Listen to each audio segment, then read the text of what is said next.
B'Shem Hashem Na'aseh V'Natzliach, Shiur Torah, Baruch Hashem. We have a lot going on in the next week. This is the last shiur in Boca Raton, and actually tomorrow I have one in Hebrew. But then next week, B'ezrat Hashem, we're going to Israel. We're going to go on a nice long trip to do as many shiurim as possible. We're going to be there for 40 days, B'ezrat Hashem, and send you guys the shiur on WhatsApp. So again, if anyone is not on it, they should join the WhatsApp group that I have.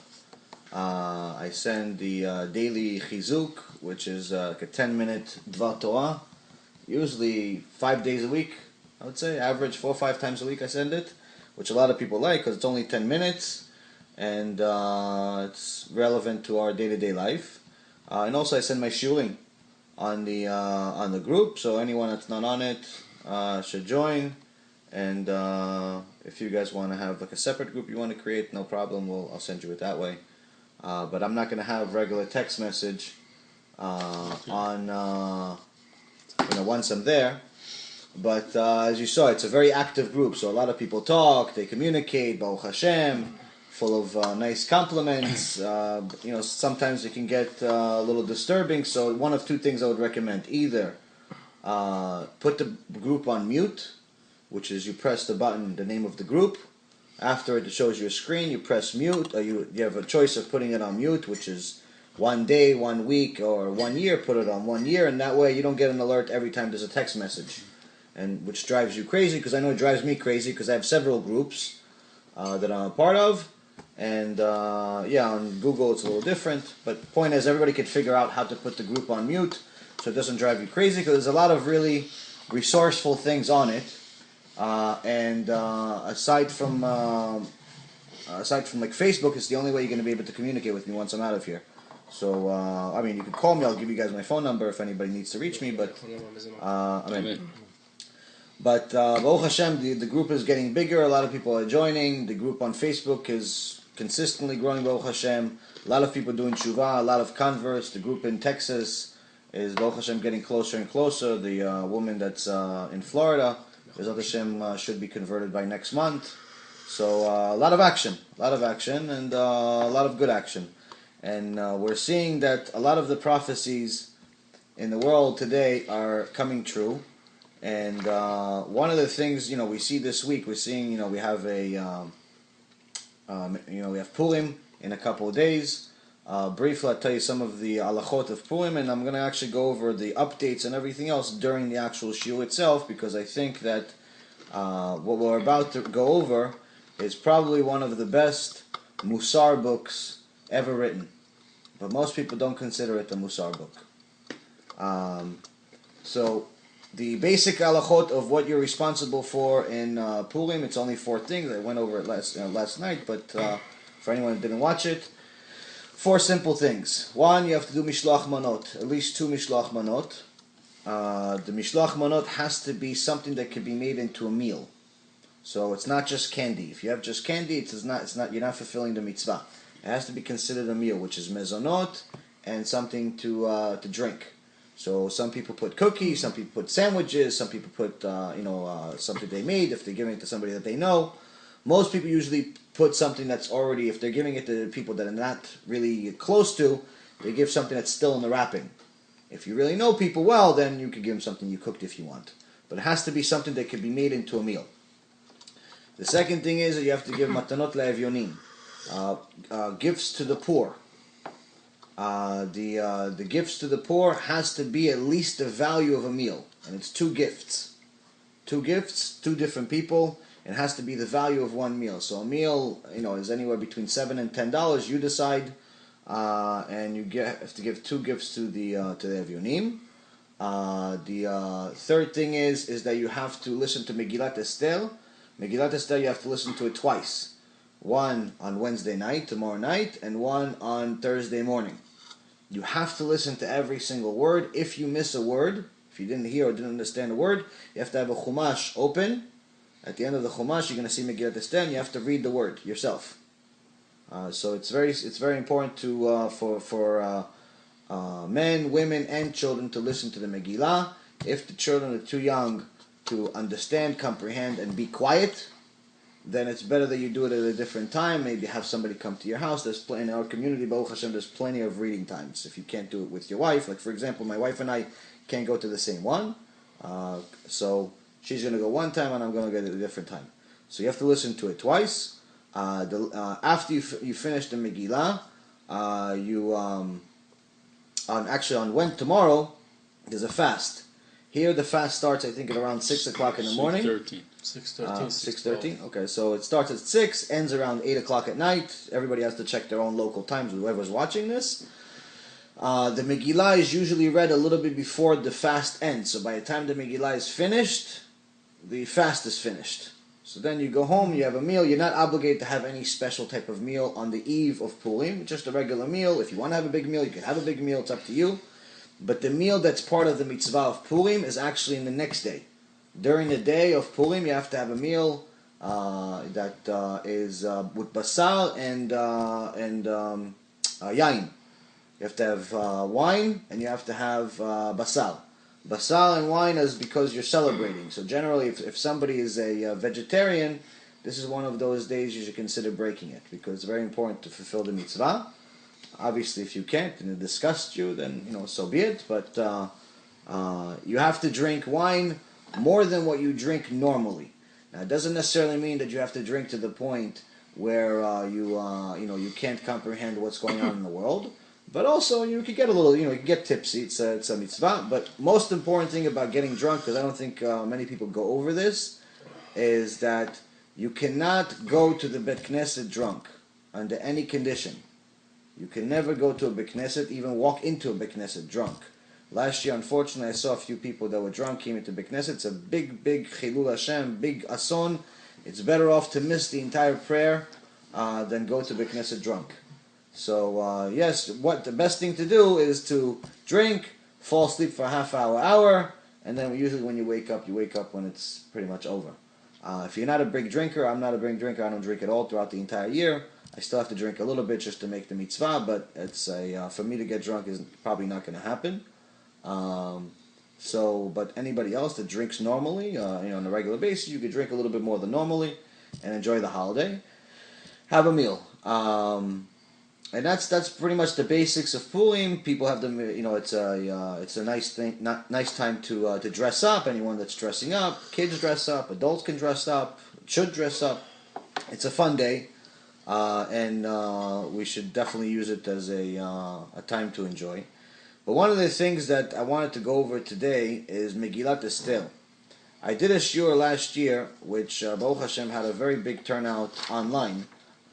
In person, not so many, but online was actually very successful for, I think, at least 6-8 months. It was probably my top shiur. But I want to go over some of the things we didn't go over last year. There's a lot of things. Megillat Esther, in my opinion, after looking at some of the details of the Megillah and studying it, it's probably one of the best Musar books that you can ever read. Most people that know about Megillat Esther and didn't study it think of it as a very nice story and that has a big miracle in it. But the reality of it is that there's a lot of Musar, there's a lot of lessons we can learn to apply to our life, both individually and as a nation, that we have to learn from, or else this is going to happen again, because it's happened several times. So the whole Megillah is not very long. It takes, I think, about 40 minutes or so to read it in the Bet Knesset. But to learn the Megillah takes more than that. I recommend everybody to get this one, in my opinion, is a very good one. Art Scroll. Art Scroll makes very good quality stuff.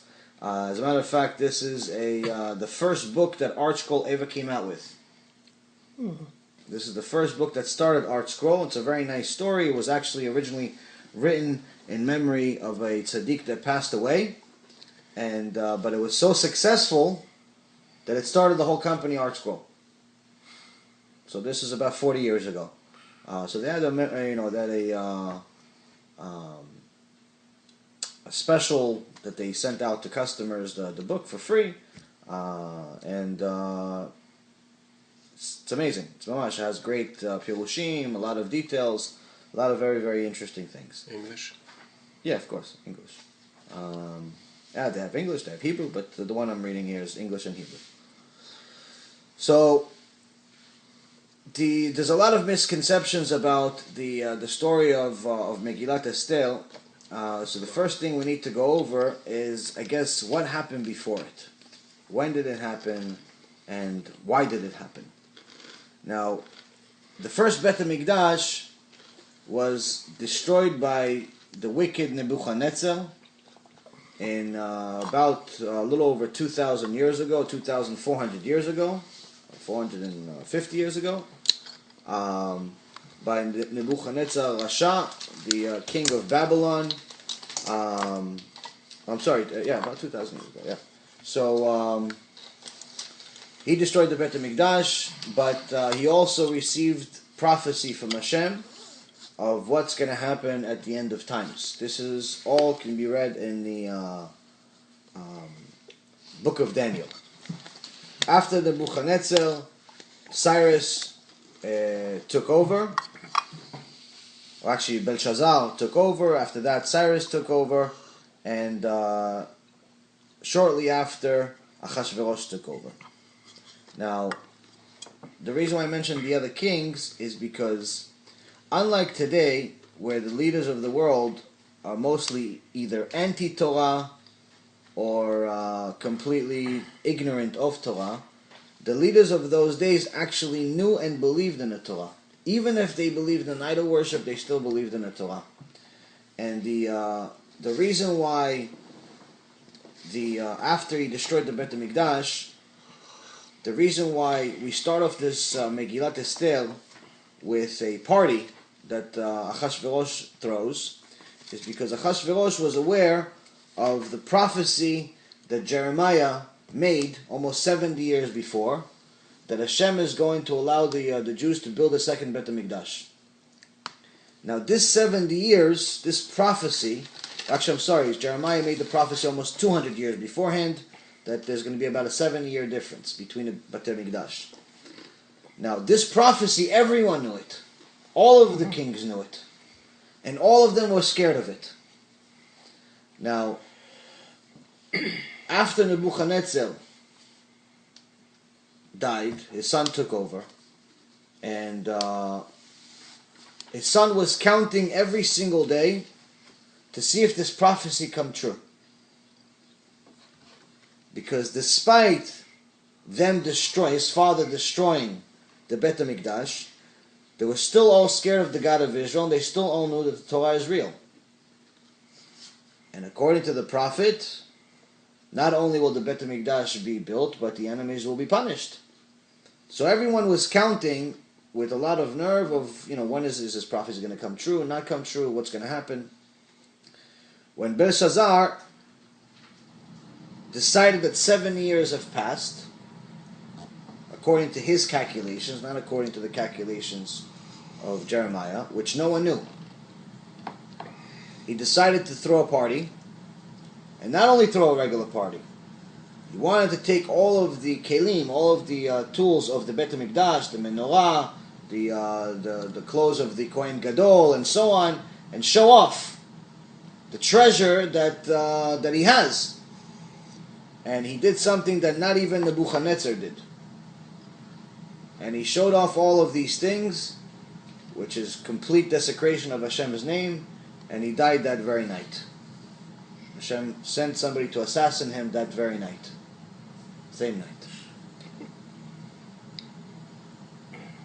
After him, Cyrus came in, and he decided that it's time to fulfill the prophecy, and even though he was a goy, he was a righteous goy, he was a righteous Gentile. And he decided the time has come to build the Bet HaMikdash. And not to celebrate that it wasn't built, like Belshazzar. It's time to build it. It's time to fulfill the prophecy. The Jews are a people that have been around. They're the chosen. Let's build the Bet HaMikdash. And he made a decree to build the Bet HaMikdash. But unfortunately, when he passed this law, we had the very same problem in his time that we have today. And the same exact problem that we've had for 2,000 years, over 2,000 years. What is the problem? We had no achdut. We had no unity. So when he announced that it's time to build the Bet HaMikdash, out of millions and millions of Jews, only 42,000 showed up. That's it. That's it. Millions and millions of Jews heard that not only the prophecy that Hashem gave to Jeremiah is being fulfilled, but we have permission without fighting to go build the Bet HaMikdash. People are either non-believers or they didn't like each other. This one's Ashkenazi, this one's Sephardic, this one's Yemenite. I don't like his prayer, I don't like his chazan, I don't like this, I don't believe it. All the nonsense that we've been dealing with for 2,000 years. It's only 42,000 agreed to go. That's it. So now Hashem decided that in order for us to have a Bet HaMikdash, it's not for 42,000 people, it's for the entire people. So if there's no Achdut, there's no Bet HaMikdash. So Cyrus was removed from power, and Achashverosh becomes king. And the first day that Achashverosh becomes king,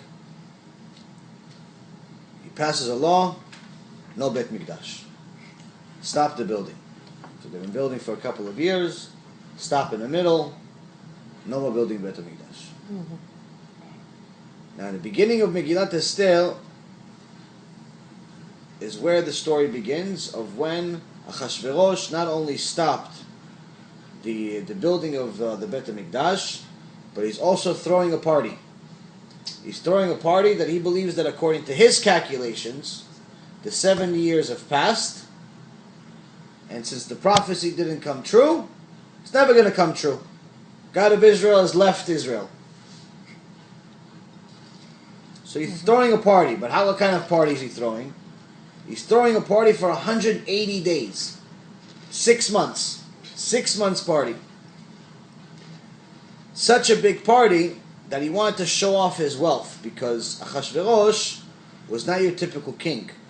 What we know initially when we just read the Megillah, we just learn that he's a king. We don't know the background story.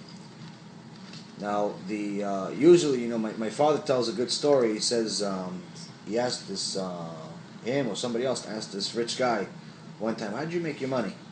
He says, I can tell you how I made all of my millions, except the first million. Meaning that it's implying that usually people, to make their first batch of money, is a big secret, whether it's a scam or it's something they don't want anyone else to know, whatever it is, no one wants to tell their trade secrets. So from the basic pshat, from the basic reading of the Megillah, we don't know how Achashverosh became king. So we go to Chazal. We go to our sages to find out how did Achashverosh become king. And the biggest question we have to ask ourselves before we even go to Chazal is, somebody asked me this question, one of the people that watches the Shiur asked me this question. He says, why should we rely on Chazal?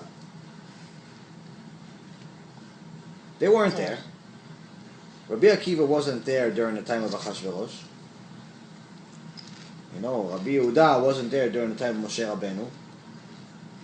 Why should we rely? Why Rashi wasn't there during any of these stories? Why should we rely on their interpretation? So to answer the question in detail, we have to go to Pirkei Avot. Pirkei Avot has 6 parts, and it's a Mishnah. And the first Pirkei Avot gives us a very critical answer that every Jewish person needs to know. And it says, I'll read it in English. Moses received the Torah. This is 1:1. First Pirkei Avot. Moses received the Torah from God, who revealed himself at Mount Sinai, and transmitted it to Joshua, Yeshua ben Nun. Joshua transferred it to the elders, the Skinim. The elders to the prophets, the Nevi'im. The prophets transmitted it to the men of the great assembly, Anshei Knesset HaGdolah. And they said 3 things. Be deliberate in judgment, develop many disciples, and make a protective fence for the Torah. So why does the Pirkei Avot start that way?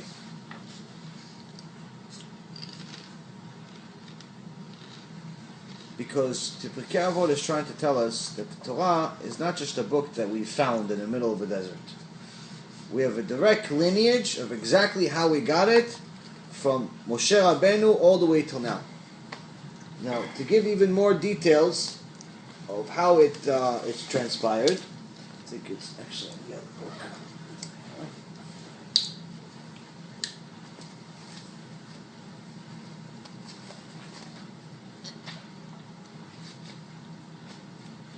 We have a list of exactly every single sage that took over.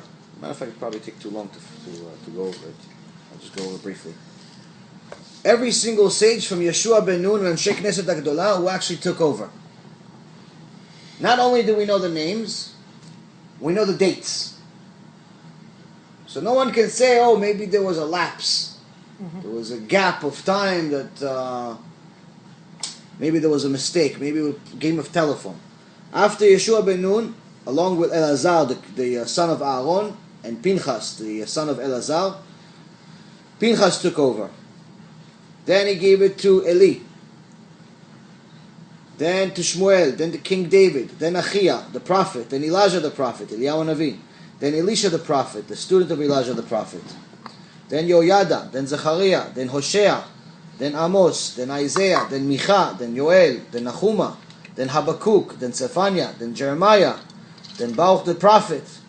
Then Ezra the scribe, whose court included Haggai, Zechariah, Malachi, Daniel, Hananiah, Mishael, Azariah, Nehemiah, Mordechai, Zerubbabel, Shimon the Tzaddik, and then Shimon the Tzaddik became the high priest. The main oral Torah that as far as how all of the receivers, so you know, if anyone wants to check literally name by name, is in the book Mishneh Torah by the Rambam, Maimonides. In generation 30, this is, by the way, the list I'm giving you is generations. So, for example, Zachariah, the next generation is Hosea, the next generation is Amos. So it shows you from generation to generation who took over. Generation 35 is Rabbi Yehuda Nasi, which actually put the Mishnah in writing. But the first bit of oral Torah that was written was not by Rabbi Yehuda Nasi. It was actually by Yonatan ben Uziel. Yonatan ben Uziel actually wrote the first bit of the Torah, which when he did in Masechet Megillah, it says that the entire country had an earthquake. And then a heavenly voice came down and then said, who disclosed my secrets to mankind? And Yonatan ben Uziel said, it was me. But you know I did not do it for the respect of my father, and then I do it for my own respect. I did it for yours. I did it for your glory, because our generations are deteriorating so much that if we don't do something, the oral Torah, which is the real part of the Torah, the critical part of the Torah, the part of the Torah where without it there really isn't a Torah, chas v'shalom. Without it we don't have anything, so we had to put it in writing. And he actually says, I want to write more commentary on the rest of the Torah. And the Bat Kol said, the heavenly voice said, you've done enough. Meaning you're not allowed to write anymore. Why? Because the rest of the Torah that he didn't write about has the secrets of the exact time of when the Mashiach is going to come. And Hashem did not want us to know when the Mashiach is going to come exactly, because lest people will end up waiting for the last minute to do tshuva. This is also the reason why Hashem changed age. You know, if you read in the beginning of the Sefer Bereshit, in the beginning of the Torah, you see that Adam HaRishon lived to 930 years old. Noach was 600 years old just at the time of the Mabul. He lived more than that. Metushelach was over 1,000 years old, almost 1,000 years old, and so on. There's many people that lived literally almost 1,000 years, hundreds and hundreds of years. But then you see the most righteous person that ever lived, the prophet of all prophets, Moshe Rabbeinu, maxed out at 120 years old. Why? Hashem decided, even before the generation of Moshe Rabbeinu, to limit the age. Because what ended up happening is that people thought, oh, my father lived till 500, so I should live at least till 350, 400, maybe even more, because medicine is getting better. Like today, people think, oh, my grandparents only lived till they're 70 or 80, so with medicine advancing, I should live till 120. They don't realize that your life or death is decided in Shamayim. They think it's decided by medicine. Mm-hmm. So Hashem decided to limit life to a much shorter life, because when people thought that they have a lot of time, they figured that they could sin for a long time and then eventually do tshuva. This is the same concept, same wrong mindset that people have in regards to the Mashiach. They're always worried about, when is the Mashiach going to come? He's going to come next week, he's going to come next month, next year.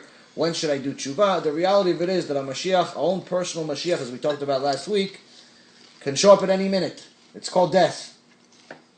Somebody dies, that's their Mashiach. That's their time to wake up and pay the bill. So Achashverosh decided to have this huge party, and Achashverosh's background story is that he actually used to be the guy that works in the and cleans the horses. For who? For Vashti, his wife, for her father.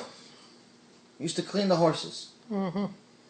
But then it says, the Midrash says, that Achashverosh, actually, it's called Amelech. Why is he given such respect? Masechet Megillah, Nigmar Masechet Megillah, page 11, it says that really Achashverosh bought his position. Meaning he had so much money that he made himself king. So how does a horse cleaner have so much money? He found a treasure, became the richest person in the world, other than Haman. Haman was actually the richest man of all time, next to Korach. Korach was the richest man of all time. Mm-hmm. Then it was Haman, and now you have Achashverosh. So it says, "V'hi b'mei Achashverosh hu Achashverosh hamolech mehodu ve'ad Kush, sheva ve'yisrim me'a medina." It says, it came to pass in the days of Achashverosh that Achashverosh, who reigned from Hodu to Kush, 127 provinces. To give us an idea of what the power and wealth of Achashverosh is, he is one of very few kings in history that actually ruled the entire world. 127 countries. Every single country had to pay him taxes. Every single country had to pretty much ask him before they went to the bathroom. So it was mamash complete control of the world. No one has that today, or at least for the last few thousand years. And this is one of the few that actually had it. So now, Achashverosh is having this big party to show that the prophecy did not come true. And he wants to make sure that everybody knows that it's cancelled. So what does he do? He brings, to show off not only his wealth, he wants to show off what he inherited from the previous king he took over power from. What did he inherit? The Kilim of the Bet HaMikdash. So he brings them out also. Now Hashem could have killed them also, but he wanted to use them to bring salvation to the Jews. So he did not kill him, he would punish him later on. One of the punishments that he would give him is by killing his wife, Vashti.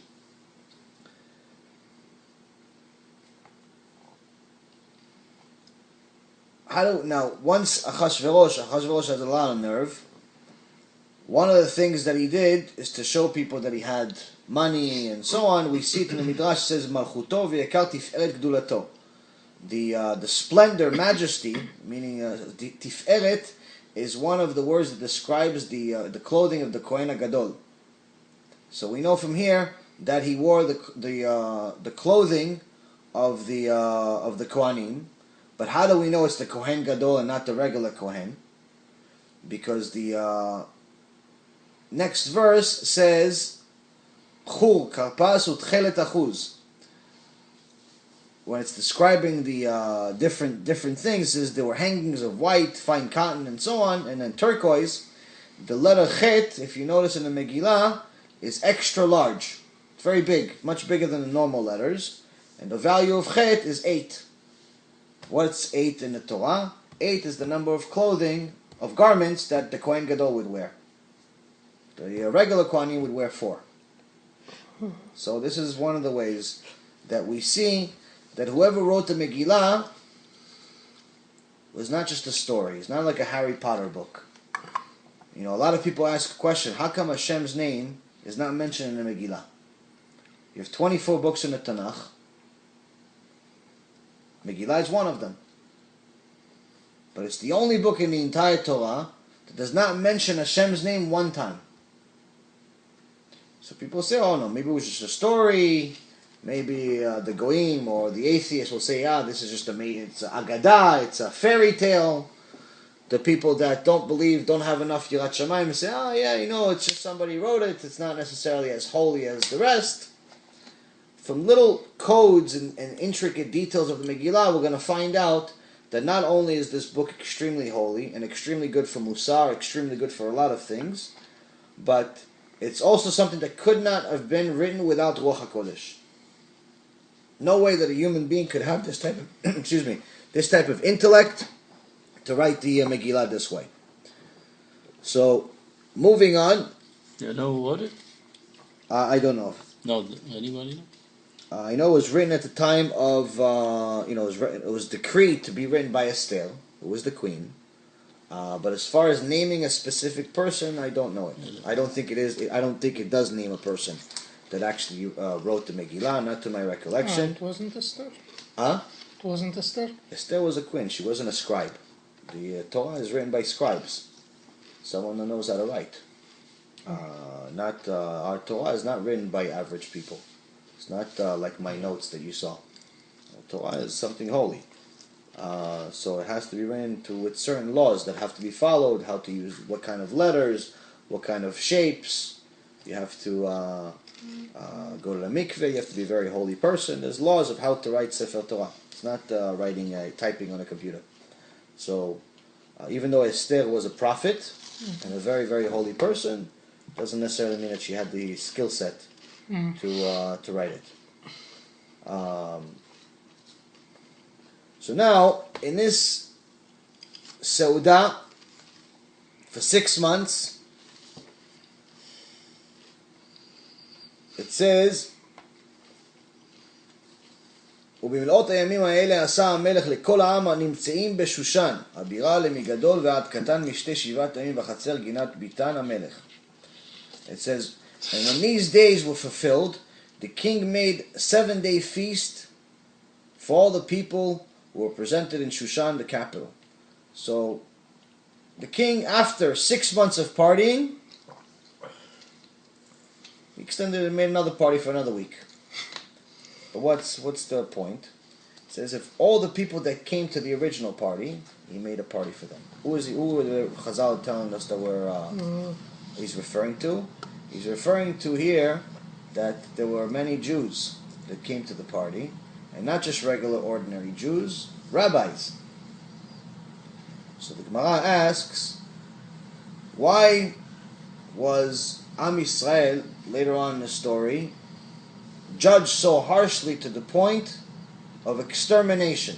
It was decreed in Shamayim, it was decided in Shamayim, that Hashem decided to destroy Am Yisrael. Just like he told Moshe Rabbeinu, let me wipe them out and start a new nation from you. That's pretty much what Hashem decided during the time of Megillat Esther. Just there was no Moshe Rabbeinu.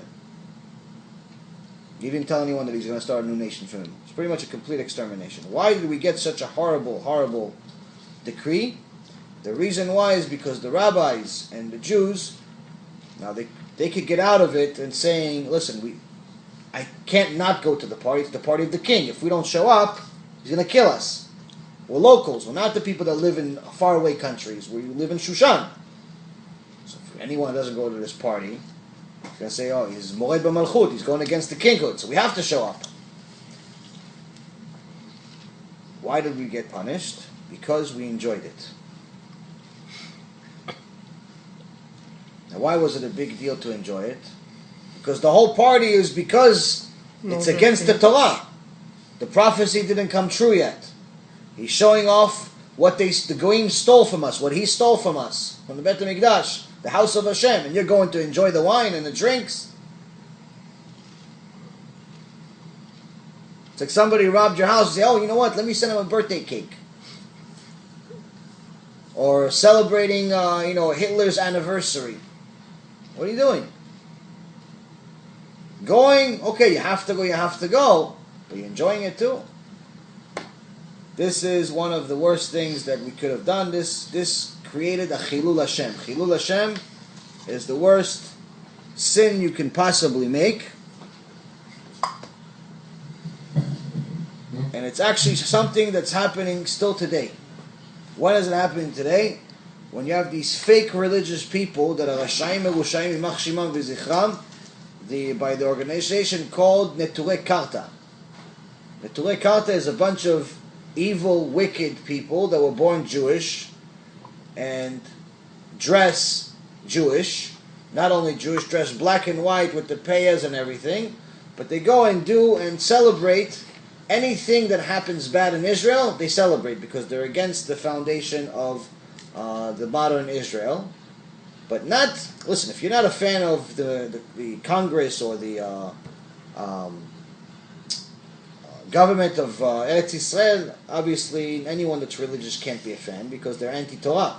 But to celebrate when Jews are being killed, to celebrate when there's missiles being thrown at us, to celebrate when the enemies are advancing against Am Yisrael, that's a Chilul Hashem that couldn't be any worse, and that's what they do. There's even videotapes of them hugging and kissing the leaders of Iran and the top terrorist leaders. The worst part about it, if this was like an ordinary secular Jew, no one would care. It's like, it's just some guy that's crazy. But when it looks like it's religious Jews, it gives the entire Torah, not just the entire Judaism, the entire Torah, a bad name. And there's no Chilul Hashem worse than that, and there's definitely a special place in Gehenom for people like that, and hopefully they get there very soon. Now, people need to understand that we have an obligation to look Jewish. We learn this from Mordechai. When it mentions Mordechai in the Megillah,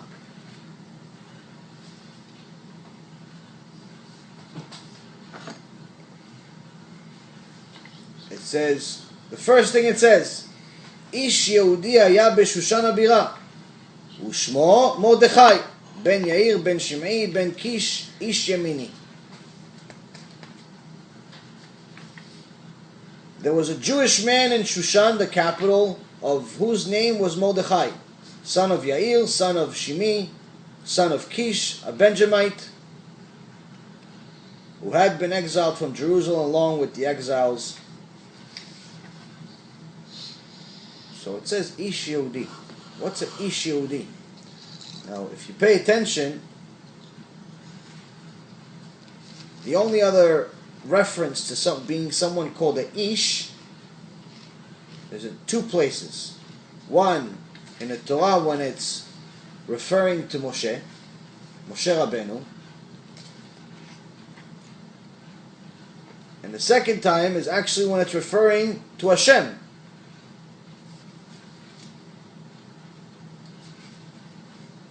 The one thing that we learn from here is that that Mordechai was not only a tzaddik, he was the Moshe Rabbeinu of his generation. Now, Ish, if you see the Rashi Tevot, what's a Ish? How does somebody call the Ish? Ish, Yireh Shamayim. A man who fears God. This is the description that Moshe Rabbeinu got. Yehudi, he was called Yehudi, and he was also named Mordechai because U'aya Mored Ba'avodah Zarah. He went against Avodah Zarah publicly. Now, why is he described Ish Yehudi Ushmo Mordechai? Well, how did everybody know that he was a Ish Yehudi? Is because he dressed the part. I think it's Rabbi Nachman who says that his payas were so long and he was so proud of them his clothing, anyone that would see him, even someone blind was able to identify this one is not only a Jew, he's a man who fears Hashem. So his identity was never hidden. And even though we weren't exactly in power at the time of the story, he was very proud to be a Jew. So we are obligated to do the same. We're obligated to look Jewish. We cannot look like the Goyim. We can't wear their same type of clothes. This is the reason why in today's age, people wear the black and white. One of the reasons, at least. You're not obligated to necessarily wear the black and white, but you have to look like a Jew. So how do you look like a Jew? There's certain things that Jews have. They have a tzitzit, they have a kippah. There's certain things that Jewish people do. You have to look like the part. When we get to a point, unfortunately, some places in the world that we're embarrassed of who we are, we either need to learn a lot more Torah and get some serious help with our Yirat Shamayim, or we need to move. A lot of people that are still living in Europe in places that have a lot of anti-Semitism are crazy. They're just bringing harm to themselves. Moving on with the story. Now, to show off his Gdullah, to show off his power, show off his good choices, he wants to show all of the people his wife, Vashti. But he doesn't want to just show her and say, oh, there's a picture. He wants to show everyone that she's the most beautiful woman in the world. He wants to have her show her true beauty. What's her true beauty? He wants her to show herself naked.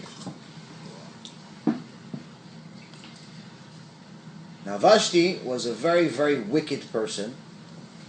But when she was asked to do this, she refused. Why did she refuse? Because Hashem punished her. And put a disease on her skin, and some actually say even she grew a tail. Why was Vashti punished so badly in this moment? Because Vashti sinned in the two worst sins for everyone. One is she sinned, or three. First, she went against the women of Israel by forcing them to work on Shabbat. Forcing the women of Am Yisrael to work on Shabbat. Again, the Goyim knew what Shabbat was. They knew probably more than even Jews know today. And they specifically did everything they could to make sure that the Jews stay away from Hashem. Because they knew that as long as the Jews stay secular, Hashem is not going to help them. So first thing she wanted to do is make sure that she destroys the connection between Am Yisrael and Hashem. She made the women of Israel work on Shabbat. The second thing is she would make them work naked. Third thing is, before Achashverosh called her to come to join the party and show the men her naked body, she was actually also wearing the clothing of the Kohanim. So she was also desecrating Hashem's name. So Hashem, in His amazing ways, measure for measure, not only made a decree that she has to appear naked in front of everyone, but she can't because she's disgusting now. But on top of it, when Achashverosh decreed, when this whole thing happened, it was on Shabbat. So when the death penalty was decreed, it was on Shabbat. She was killed on Shabbat. She made the Jews violate Shabbat. She got killed on Shabbat. But before she got killed, there was a Ga'ava battle. There was a pride battle between her and Achashverosh. You see, the first time that Vashti is mentioned, it says, La'avi et Vashti amalka lifnei hamelech. And the second time it says, V'timein amalka Vashti. It's the first time it says, where Achashverosh is saying, to bring Queen Vashti before the king. But then, to bring Vashti the queen before the king. But the second time it says, but the queen Vashti refused. Why is the queen after the name in the beginning and before the name the second time? Is because Vashti, Chashverosh was trying to tell her, listen, I'm the ruler, I'm number one. You are Vashti, the queen. You're only the queen because of me. When Vashti responded, she says, tell Achashverosh that I am the queen Vashti, and I come from a royal bloodline, and you used to be my father's horse cleaner. So remember who I am. So they went back and forth with the Gava, and of course this is usually the recipe for all disasters. And eventually, when she rejects, Achashverosh decides that he has to ask his advisors, what should I do? Achashverosh goes to his advisors, the closest to him. First he goes to the wise men. So it says, Vayomer HaMelech lachachamim, Yodei Haitim. It says, then the king spoke to the wise men, those who knew the times. What does it mean, those who knew the times? The first chachamim that he went to the Jews, he went to the rabbis. What does it mean, those that knew the times? He says, those that knew the calculation of when the moon renews. Only the Jews knew exactly the exact time of when the moon will renew. There's an exact math in the Gemara. It tells you exactly what the 6-digit number of the minimum days that it would take the moon to go around the earth, which is something that science only discovered in the last 2 decades. We already had it a few thousand years ago. So he knew that the Jews, even though he was a big anti-Semite, he knew they were still the smartest. So he went to them. But the Jews figured out, listen, he wants us to judge what should he do with his wife. If we tell him to kill her, tomorrow morning when he's not drunk, he's going to wake up, he's going to realize his wife is dead, he's going to blame us, he's going to kill all of us. On the other hand, if we don't tell him anything, we say, no, don't kill her. Tomorrow, people are going to remind him, look, she went against you, what kind of advice are you getting? He's going to kill us anyway. So what should we do? So the wise men were called wise for a reason. They got out of it. How did they get out of it? They said, listen, since the Bet HaMikdash was destroyed by the previous king, by Nebuchadnezzar, since then, so did the judicial court, so did the Sanhedrin. There's no more Sanhedrin. And since that time, there's a law in our religion that we're not allowed to make any rulings for anyone. Not even ourselves. So I'm sorry, we can't help you. It's against our religion. So okay, fine, this is a party. I'll let you pass. So now he goes to his own advisors, and it says, "V'akarov elav karshena shtar admata tarshish meres marsena memuchan shivat sare paras." It gives the 7 names of the advisors: karshena, shetar, admata, tarshish, meres, marsena, and memuchan. Now Chazal says that memuchan, the last one mentioned, was actually another name for Haman. Haman HaRasha. And you see that even though he's the last one mentioned, he's the first one that responds with the suggestion. It says, Vayomer Memuchan.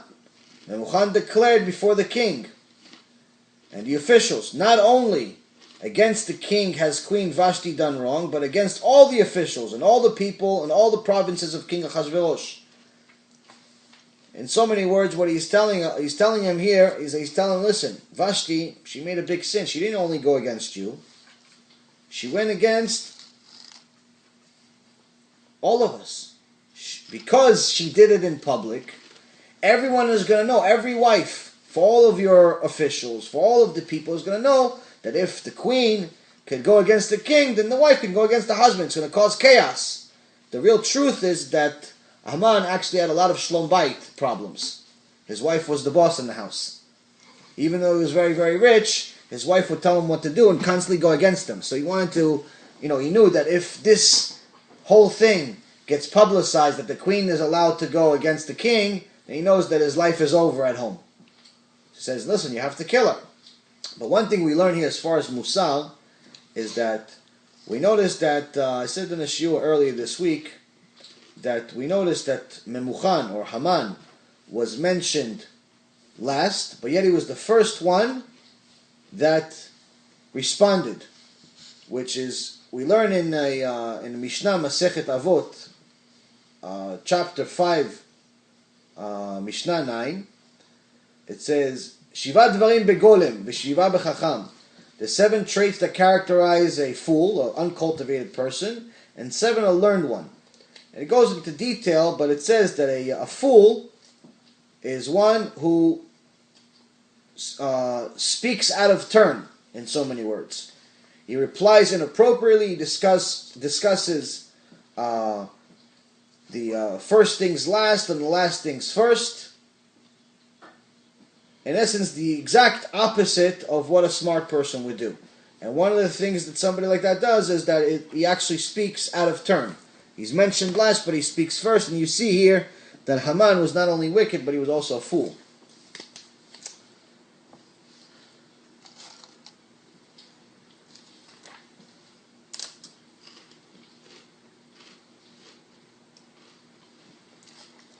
But during this advice, which is usually not a part that we pay that much attention to, we see something amazing. Aside from giving Achashverosh the advice that he should kill the queen, he says, listen, you're the king of 127 countries, but to make a simple ruling like killing your queen or what to do with your queen, you're asking us. Because you have a rule in your own court, in your own kingdom, that you have to ask your advisors. I don't think you should ask your advisors. I think you should make a new law. You're the king. You should make the law and don't ask anyone. If you want, you can ask. But it shouldn't be a law that you have to ask them. Now this doesn't really seem like a big deal. What's the big deal here? This, at the end of the shiur, we're going to find out how this specific thing ends up being how Hashem shows His name in the parasha without showing His name. The simple explanation is that Achashverosh listens to this advice.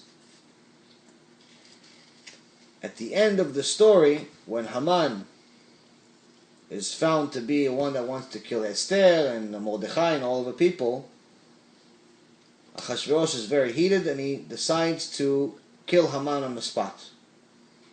So we learn from here that if it wasn't for the beginning of the story, the background story, that Haman changed the rule, then even to kill Haman himself, Achashverosh wouldn't have been able to do. So in essence, what ended up happening is that Haman, he passed a law that ended up being his own poison. This is a beautiful way of how we see how Hashem provides the cure before the ailment. He gives us the solution before we even realize there's a problem. And this is the story of Megillat Esther over and over and over again. You see it, different details, different things that happen one after another, where you see that Hashem is constantly doing things that don't seem like much of a big deal. And later on, you know that each one of those pieces of the puzzle, if one piece of the puzzle wasn't there, the whole story would collapse. Which is the reason why at the end of the Megillat Esther, when Esther decrees to the Chachamim to write the story, Chachamim say, no, listen, publicizing the story, maybe the Goyim, maybe the non-Jews are going to go against it. We're publicizing a story technically against them. That our God made these miracles and saved our nation, maybe they're going to go against it. He says, no, you have nothing to worry about. The story is so miraculous that even the Goyim knew that it's the hand of Hashem that made it all happen. Even the Goyim admit that Hashem was in charge of all of it. So we have to see it ourselves. Why do we have to see it ourselves? Number one, because again, we see that this is a divine book that we have to learn. Number two, we see that Hashem hid himself within the story, but he's still hiding himself today. He's doing the same exact thing today. The story of Megillat Esther is the last generation of prophecy. This is the last generation of prophecy. But Hashem provided the prophets while at the same time hiding himself. So he was pretty much in the mix between the two different worlds we've had. The time of before Megillat Esther, we had prophecy, we had open miracles in the Bet HaMikdash. Amazing. Now, Babkis. We don't have no prophecy and no open miracles that is to the public that we know of. Because most people call it nature, not Hashem, unfortunately. And people deny Hashem in any chance that they have. Here we have the combination of both. Here is the middle between us and the connecting point between us and Moshe Rabbeinu. We don't have the prophets we don't have the prophets today, but we had it back then. We don't have the open miracles, but they did not have it either at the time. So they were also questioning things the same way we are. But if you look at the details, you see that there are open miracles. It's just that you have to look for them. You have to admit that they're open miracles and not coincidence. Which is actually the whole concept behind the thought process that Haman had. Haman, if you notice the wording of the Megillah, every time he mentions something, he always says mikre or kara. So in essence, he thinks that everything is a matter of luck and fortune. So when there was a bad fortune that he was supposed to walk Mordechai and serve him for the day because the king decreed it, when he came back home to tell his wife and his advisors and children what happened, he's saying, oh, Kara, it happened, it's just a matter of bad luck. It's not that this is something that's happening from Shamayim or anything like that.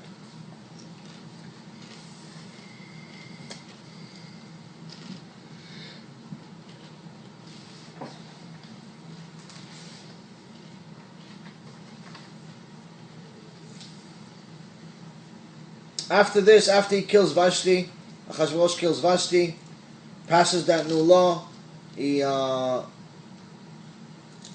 gets depressed, so he has to find a new wife, and he decrees that all of the virgins in all of the countries have to appear.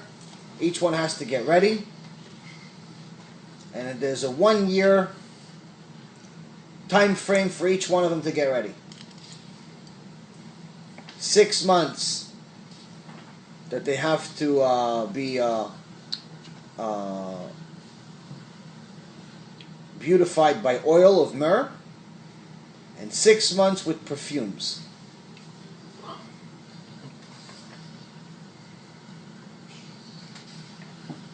Now originally it was all of the virgins, all of the single girls.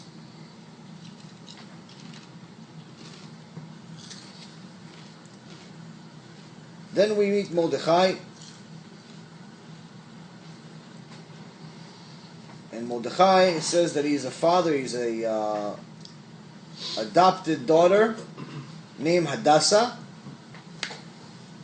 and she's also called Esther. So Chazal asks a few questions.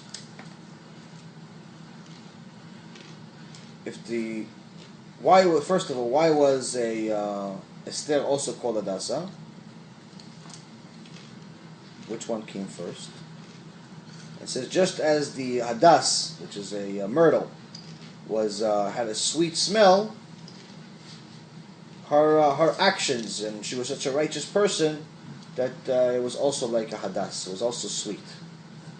But aside from that, she was also she was very beautiful, but the Gemara also says she was green. She was green, she had a greenish complexion. And also there's a Gemara, I believe, in Megillah, also that some sages say that she was 70 years old. She wasn't like a 25-year-old. So it's an interesting Gemara. But one of the things that we've gone over in the past, but it's worth saying it again, is that we're always saying that the Torah is divine. 5 books of Moses are divine. And we're also saying that the Megillah is part of the Tanakh, the written Torah, even though it does not have Hashem's name.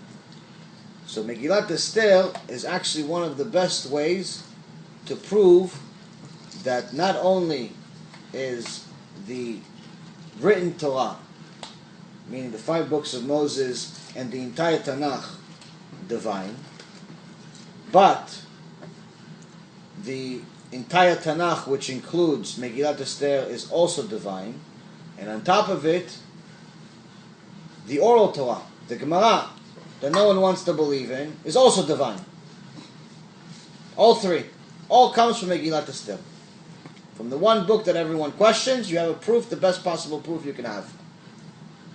So the Gemara asks, in Masechet Chulin, where is Mordechai mentioned in the Torah? Meaning that if the Torah is divine, you're saying that everything that's ever happened in history, including this shiur right now that's happening right now, the conversation that you and I are having right now, every conversation that ever took place, everything that ever took place or will take place is in the Torah. You just have to know how to find it. Everything that ever happened is inside the Torah. You just need to know how to find it. So the Gemara asks, Gemara is the critical part, foundation of the oral Torah. It says, where can you find Mordechai in the Torah? And also, in Masechet Chulin, page 139, on both, it also has the same question about Esther. Where is Esther mentioned in the Torah? If this is divine, okay, so it was written 1,000 years before Megillah Esther. But if you're saying this is divine, and it has the secrets for the entire world, where can I find their names? There's no character in the entire Chumash that's called Esther or Mordechai. So where can we find them? And not only Mordechai, and not only Esther, but this specific Esther, and this specific Mordechai. So the Gemara gives an answer to both. It says Mordechai is alluded to, is referred to in Sefer Shmot in Exodus, chapter 30, verse 23. When it's referring to the psamim, it's referring to the incenses, the anointment oil. It says, "V'ata kach lecha psamim rosh mor dror, 500 b'kinman." So it says that mor dror is where Mordechai is actually being referred to. This is in the Gemara, and the pshat is saying that the targum, the interpretation of mor dror, is miradachya, which, if you change the spelling, looks like Mordechai. Okay, this is nice. Doesn't show me it's divine. It just shows me that they just used a couple of words and changed it to a different language and made up Mordechai. This does not show me anything. If anything, it just shows me they're clever and very smart, but doesn't show me it's divine. Okay, so we're going to get back to that. Where is Esther? Esther is in Sefer Dvarim in Deuteronomy, chapter 31, verse 19. It's in Parshat Vayelech, during a section that Hashem is telling us what's going to happen after we make major sins. Major sins, no different than what was happening at the time of Megillah Esther, no different than what was happening before Megillah Esther, no different than what's happening today. It says, "Va'anochi Esther astir panai bayom ha'u al kol hara asher asar ki pana el Elohim acherim." It says, "But I will surely have concealed my faith on that day because of all the evil that it did, for it had turned to gods of others." So the word Esther and astir sound similar, but still we see that it's clever, we see it's interesting, but we still don't see how it's divine. How it proves all three parts. It proves the Tanakh, it proves the Megillah, it proves the Chumash, and it proves the Gemara. As I told you guys in the previous shiurim, there's something called Torah codes. Something that Chazal, the sages, had already at the time of the Gemara, but we only figured it out using computers in our past generation. And if you look at it, if you go to the word Mordro, and you take the Mem, which is the first letter, and you count 12,196 letters, you get to the letter Resh, another 12,196 letters skip, you get to the letter Dalet, and so on. You spell the word every 12,196 letters skip. You end up getting to the letters that spell the name Mordechai. The same exact thing happens with Esther. You go to the word Astir, which is the word that's referenced in the Gemara from nearly 2,000 years ago, Astir. You count 12,196 letters. You get the Samech, another 12,196, you get the Taf, and so on. But usually Torah codes, if you look at the things that we found about the Rambam, if you look at the things that we found about the Shoah, the Holocaust, you look at the prophecies we have in Sefer Dvarim about the idol worship and the prophecy that Islam and Christianity will be born, and unfortunately many Jews will fall into them and Be'ezrat Hashem get out of them as well. But there will be the two major false religions in the world.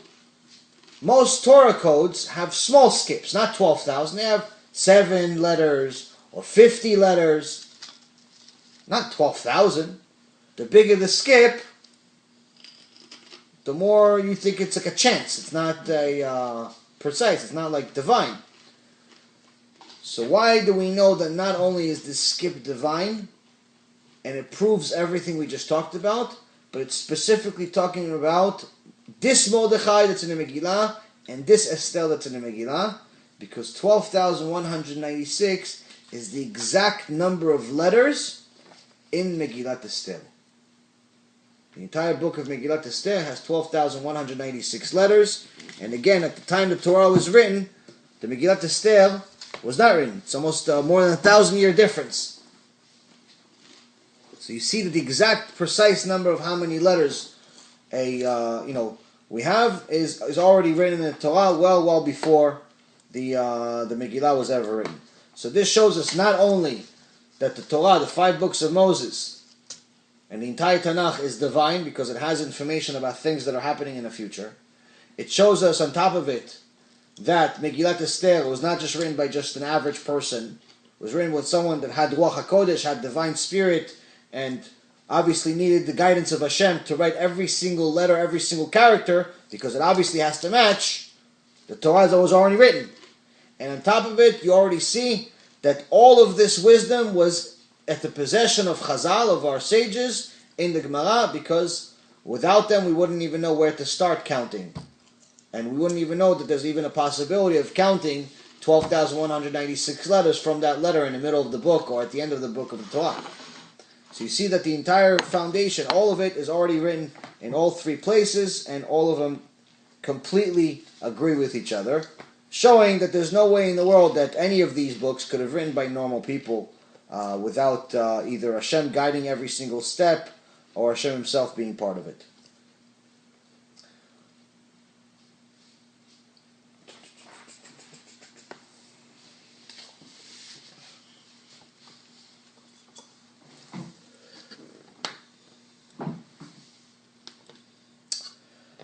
Now, after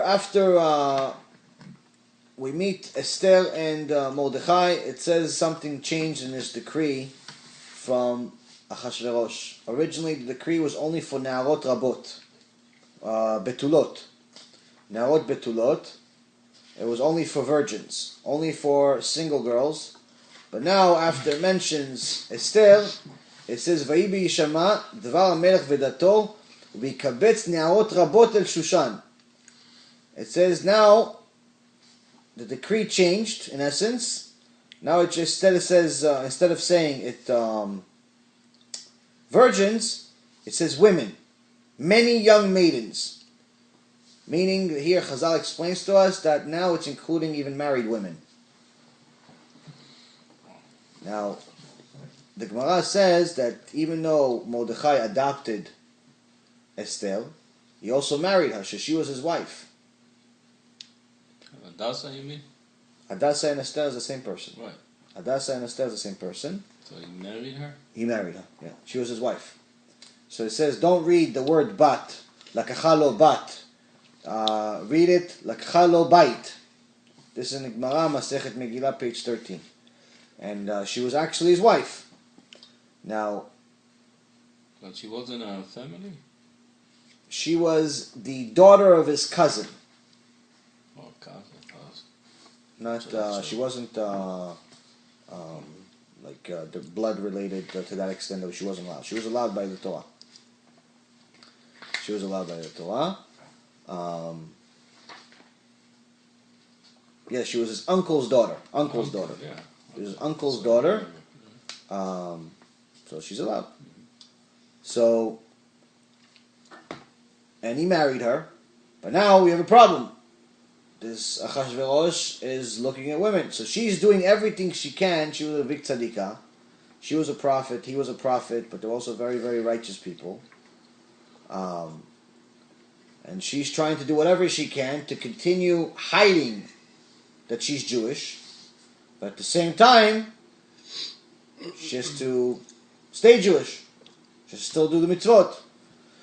So one of the things that during this 12-month preparation process that Achashverosh would have each woman get ready, he would give her whatever she wants. Whatever she asks for, he gives her.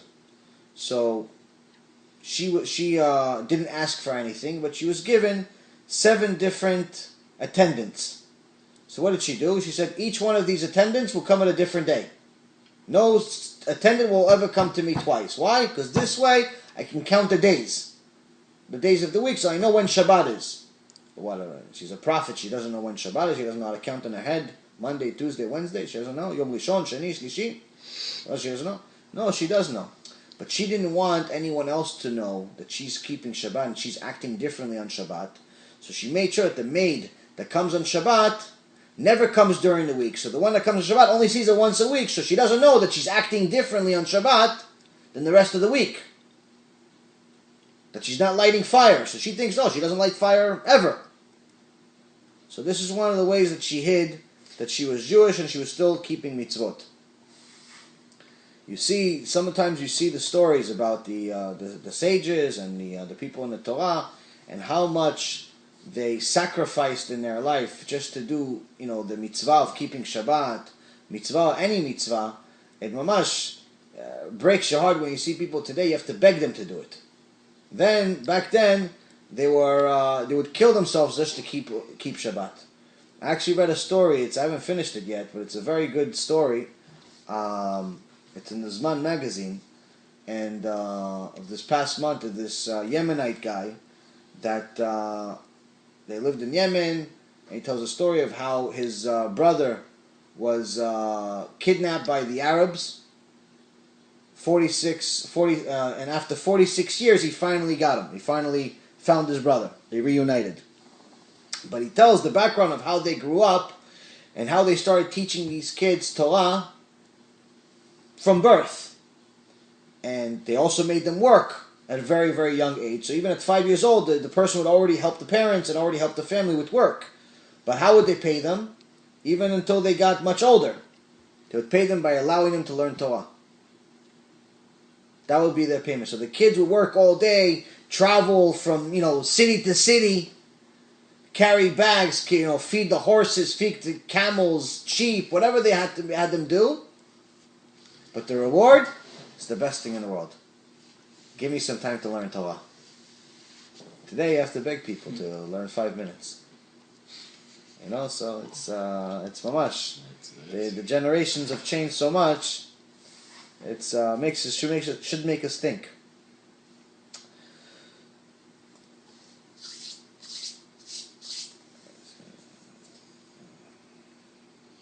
Now, one thing I actually found as a nice chidush is that it's very interesting that despite what all of the women from all over the world did during this 12-month preparation process, still Esther, the 7-year-old greenish woman, is chosen by Achashverosh. Of course, this is all divine intervention. This is all Hashem doing it.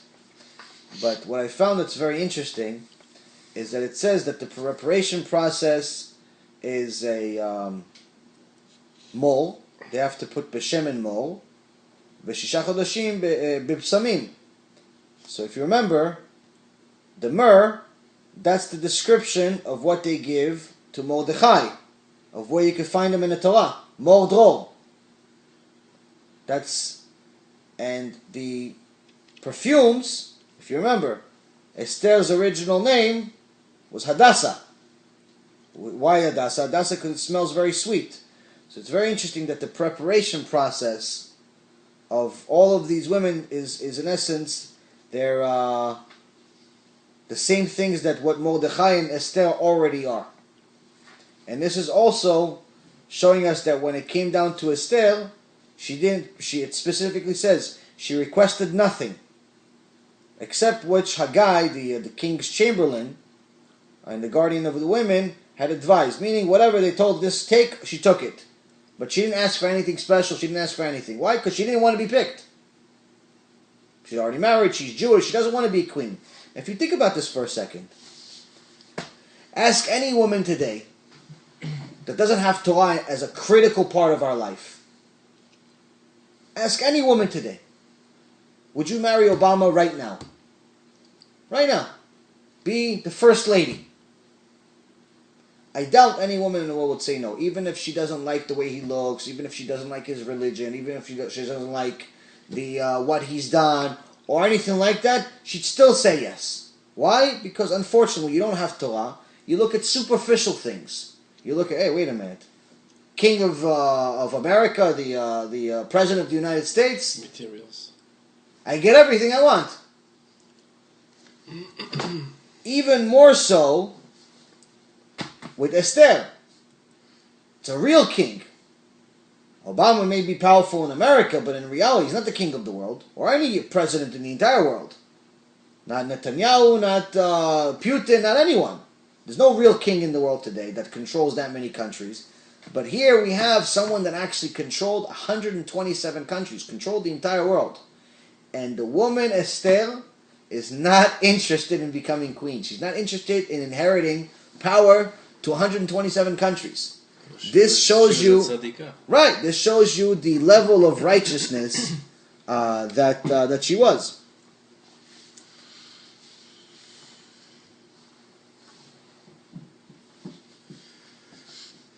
Now, after he chose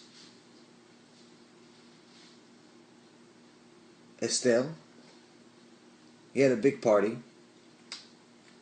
But the biggest part of the party, the reason why he did the party, is because he wanted to make her really, really happy.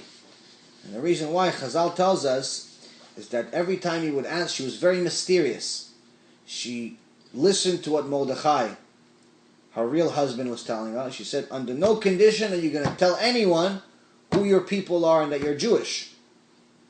So Achashverosh was trying to make her happy and show off for her, and he's why? Because he wants to convince her to tell him where she's from, who's her parents, where she's from, who she's related to. The reality of it is that Esther actually does come from a royal family. One of Esther's grandfather is Shaul HaMelech. Shaul was the first king of Israel, official king of Israel. He's also one of the most righteous people in history. So much so that it's a very famous story of how Shaul and David HaMelech had problems, where Shaul tried killing David HaMelech because he thought that David was trying to go against the kinghood. Trying to go against what Hashem decided, and it was obviously a mistake. David HaMelech was a very big tzaddik, and one of the most righteous men that ever lived. Until this day, people from all religions read what he wrote, which is the Tehillim. But Shaul, to the Goyim, a lot of the Goyim, especially Christians, think that Shaul is portrayed to them like an evil, wicked king. But in reality, the Torah tells us that Shaul was actually so righteous that if the roles were reversed, if Hashem would have picked David, King David, to be the first king, and Shaul was the one that was going to be the second king, because that's what ended up happening, and Shaul would have tried to kill David, he would have let him. Because Shaul was technically more righteous than King David at that time. And King David, a lot of people have a confusing, and for a long time I didn't know myself, is that it seems like when King David and Shaul met each other, King David was like a little kid, like a teenager, and Shaul was much older, but it's not true. At the time Shaul became king, David was 28 years old. He was already a grown man. So this is also a lot more confusion that you have in in a lot of the non-Jewish sources. Not that our Torah is a history book, but you see that when you look at the Divrei Chazal, you look at our sages, we have exact details, dates, and everything that we possibly need to know exactly what actually happened. Can you call him and tell him you could do work after, and you could come to listen to Torah? You can tell him? Sure.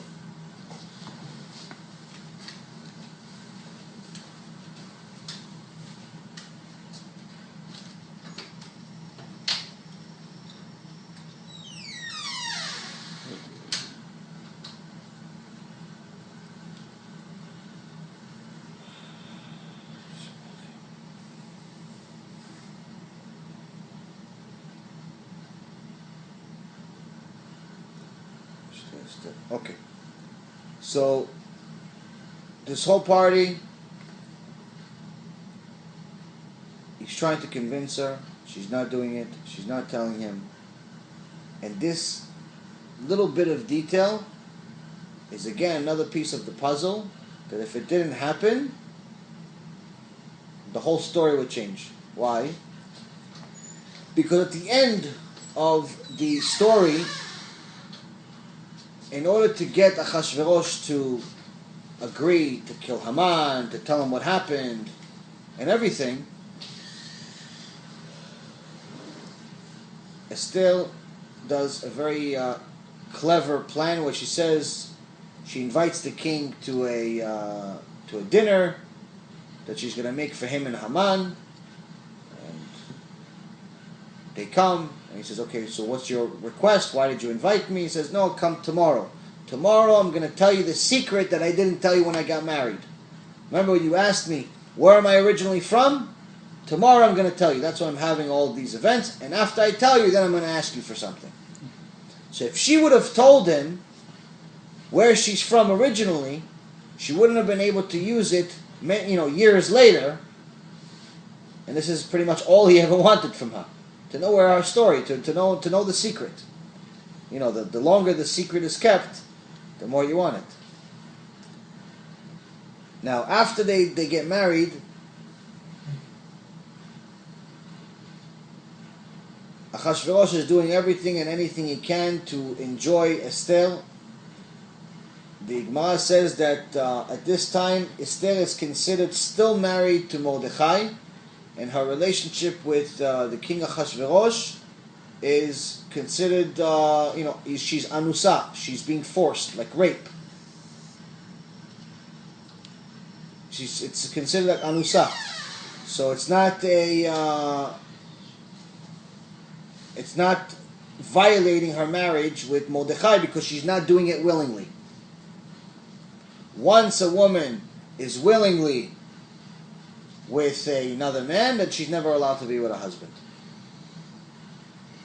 Now, at this time, obviously the king doesn't think about this, know about this, or anything like that, and he's enjoying as much as he can with her. So much so that it gets to the point that two of his servants, two people that are heads of his servants, Biktan Veteresh, decide that him sending them all over the place throughout the entire night, 3, 4, 5 o'clock in the morning, to get wine, to get strawberries, to do this, to do that, is driving him crazy. They decide, okay, we're going to poison him, we're going to kill him. I can't take it anymore. Since this new queen came into the castle, I haven't been able to sleep. It's driving me crazy. We have to kill this guy. Now, at this time, they're speaking right next to Mordechai. Because Mordechai, as soon as Esther became queen, the king of Achashverosh says, you know what, I wish I would have a servant or a advisor like Nebuchadnezzar. The king Nebuchadnezzar used to have an advisor. His name was Daniel the prophet. He was a holy Jewish person that gave us a lot of the prophecies that we know today about the end of days. And he was the advisor to Nebuchadnezzar. So he tells Esther, I wish I would have somebody like him. She says, yeah, you know what? There is a very wise man that I know. She doesn't tell him it's my husband. It's a very wise man that I know, and his name is Mordechai. He's also a prophet. So he hired him on the spot that he's going to be one of the people that goes into is one of his advisors. So Mordechai is always near the air. He's always near the king. He's always near the castle. So Bigtan v'Teresh got very, very upset that Mordechai was chosen for this position and not them. On top of that, they're very, very upset about the fact that the king doesn't let them sleep at night. So they decide to poison him, and on top of it, when they're doing it, they're talking about all this next to Mordechai. So they're talking about Mordechai also next to him. How could they do it? They're talking in a language called Tarsian. Tarsian is like an ancient language. And no one spoke it at the time, unless you spoke many, many languages. What they didn't know is that Mordechai was one of the members of the Sanhedrin. In order to be a member of the Sanhedrin, you had to speak 70 languages. Why? Because the Gemara says that if a witness in a case would come and would speak a different language, you have to understand them in their language and never use an interpreter, because an interpreter could change the words. It subjects it to risk. So you have to be able to understand that person in their language. So you have to speak those language fluently. This also shows us the value of Jewish education.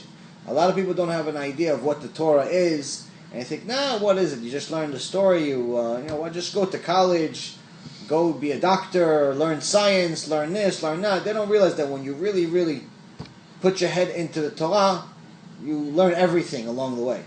And much, much more advanced. And that's why you see people that actually have spent their life learning Torah from birth and really committed, not just people that just went to school.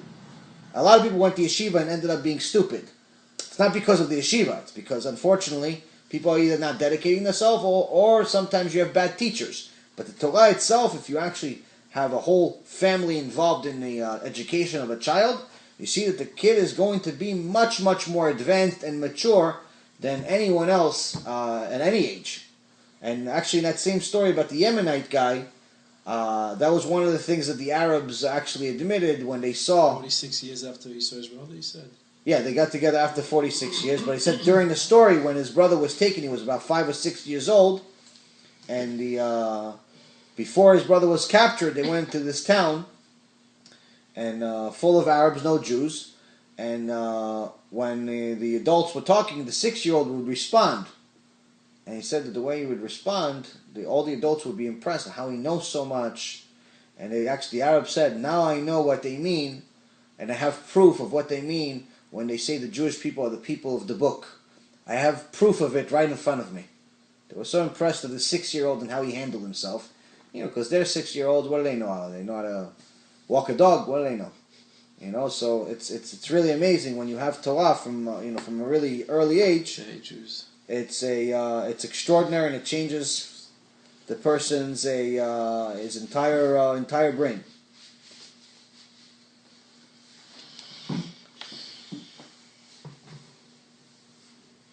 Now, one thing also that you'll hear in my shiur, Baruch Hashem, and in many rabbis' shiur, is that usually when you mention things that happened, whether you're using the Gemara as a source, or using the Pirkei Avot as a source, or using different parts of the 5 books of Moses or the Tanakh, you notice that we mention where we got it. It's sometimes you said just the name of the book, sometimes you mention even the page and the verse number. Where do we get it? Actually, one of the sources of the Gemara that uses is actually Megillah Esther. It says that first off, every time a righteous person is mentioned in the Torah, it says, and his name is Mordechai. His name is David. Whereas every time a wicked person is mentioned, it says Goliath Shmo. Goliath is his name. So it's the name first, then it says it's his name. Whereas if it's a righteous person, it says his name is so-and-so. So it's in essence a way of honoring. But aside from that, one of the other things that we learn in Megillat Esther is that when Mordechai finds out about this evil plan of Bigtan and Teresh, he tells Esther. And Esther tells the king in the name of Mordechai. It specifically says the matter was investigated after it was discovered by Mordechai. The matter became known to Mordechai, who told it to Queen Esther, and Esther informed the king in Mordechai's name. So it could have just said, Esther informed the king. Specifically says, Esther informed the king in Mordechai's name. This we learn in the Mishnah Pirkei Avot, chapter 6:6, when it says, originally, is Gdolat Torah she'i notenet chaim le'oseh. No, I'm sorry, 6, not 6, 7.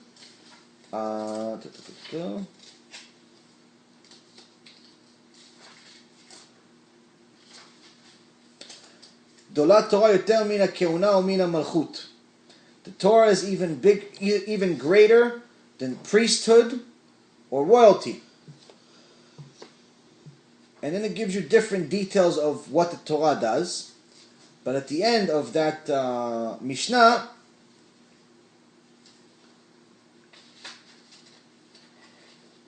what do you do with this Torah? It says, learning in order to teach. Anyone who learns Torah needs to learn with an intention to teach someone. You don't necessarily need to give a Shiur Torah every Tuesday at 8 o'clock. Or say it's 8 o'clock but really start at 9:30 because no one shows up on time. But you need to teach someone. If you have kids, you teach your kids. You have a wife, you teach your wife. You have a couple of friends, you teach your friends. You have co-workers, you teach anyone that you can teach. You have to teach, and if you have absolutely no one to teach, you teach yourself. So you learn Torah with an intention. The intention is to teach. You learn in order to practice, meaning you have to keep going over and over the what you're doing, and also to put it into practice, to actually do what you're learning. Don't just learn Torah and says, oh, you can't rip paper in the middle of Shabbat. Oh, okay, and then rip paper on Shabbat. Obviously, you have to practice. You have to learn the halachot of Shabbat. You have to learn the halachot, all of the halachot, and actually put them to practice. That's the point. The next thing it says, "Va'omer davar b'shem omro, al amalta kol ha'omer davar b'shem omro mevi geula le'olam shene'emar v'tomer Esther le'melech b'shem Mordechai." It says, pondering over what he has learned and repeating a saying.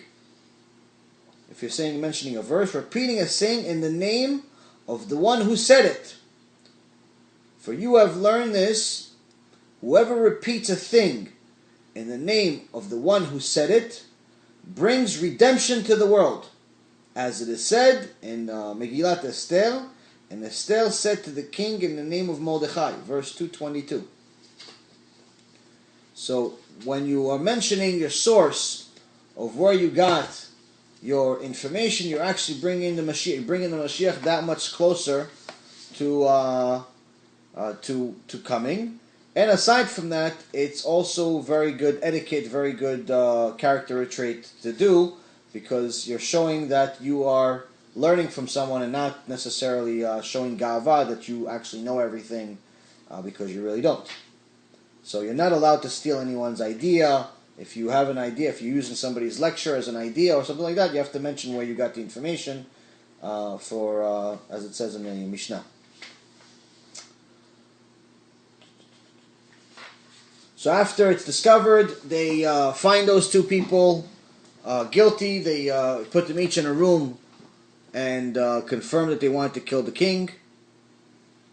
And they hang them, and they write this information in the Book of Chronicles, the special book that the king King Ahasuerus had, to remember anyone that did anything good for him.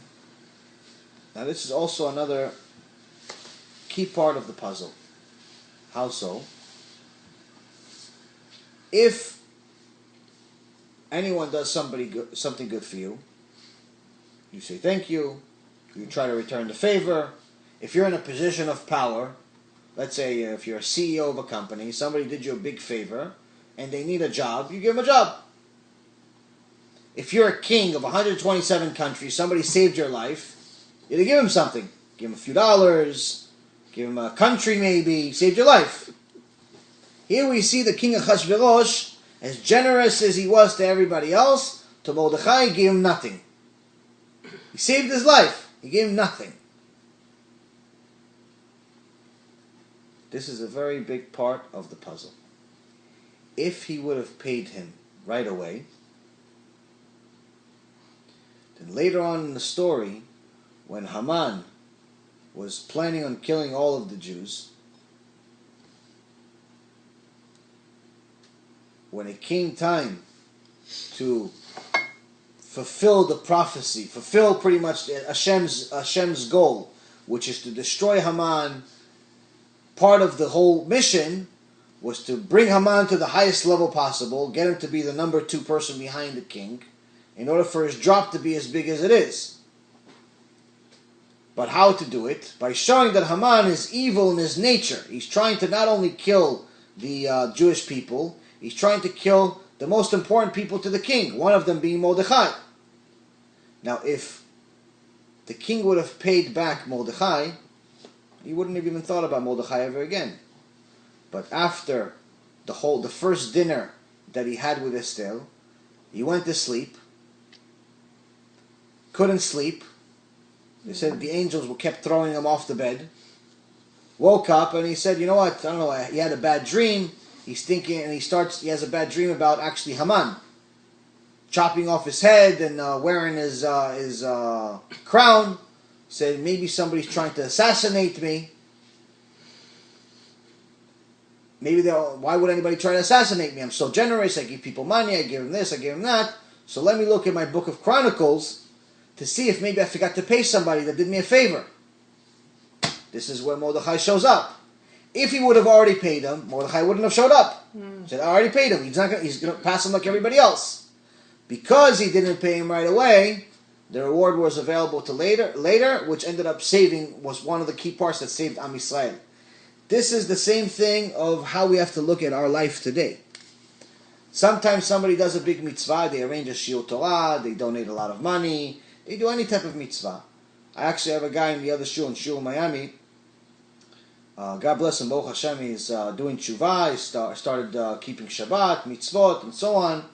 And he tells me, just yesterday, we did a shul in Miami, and he tells me, listen, it's a Baruch Hashem keeping Shabbat, but it's very, very difficult for me. Not because it's hard to keep Shabbat, because he's in the car service business. Car service business. When are you going to use most cabs? Shabbat. Weekend. Friday, Saturday. It's very, very big money loss for him. Tens of thousands of dollars. But when you know the truth, you can't escape it.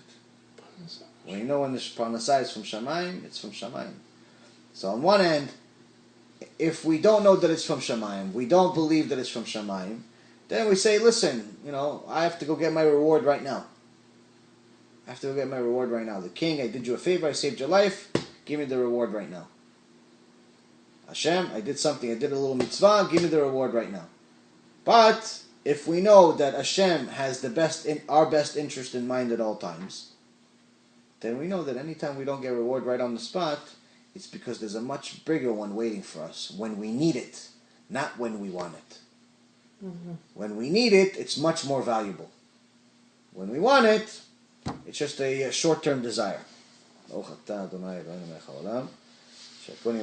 Amen.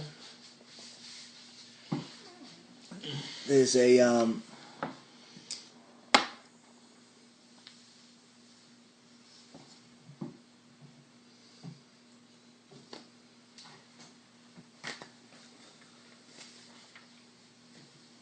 there's a good joke I heard.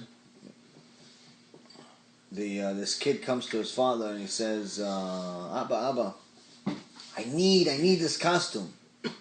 What costume do you need? He goes, I need to be a cop for Purim.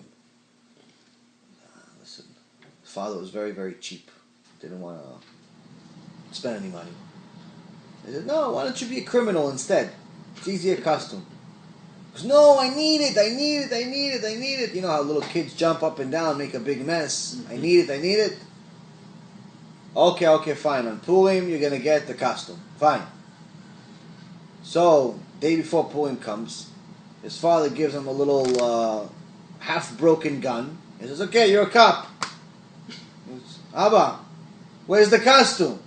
You said I'm going to get him a costume. He goes, no, that's the costume, the gun. He goes, yeah, but where's the uniform? He goes, no, you're an undercover cop. No one's going to know. This woke up the people yesterday. It didn't work on you guys. You guys are still sleeping. You should value my jokes. I don't have many. It's been a long day. long day. Oh, Hashem. Long day. I know. Let's see. So again, we see how the Hashem is providing the cure before the ailment.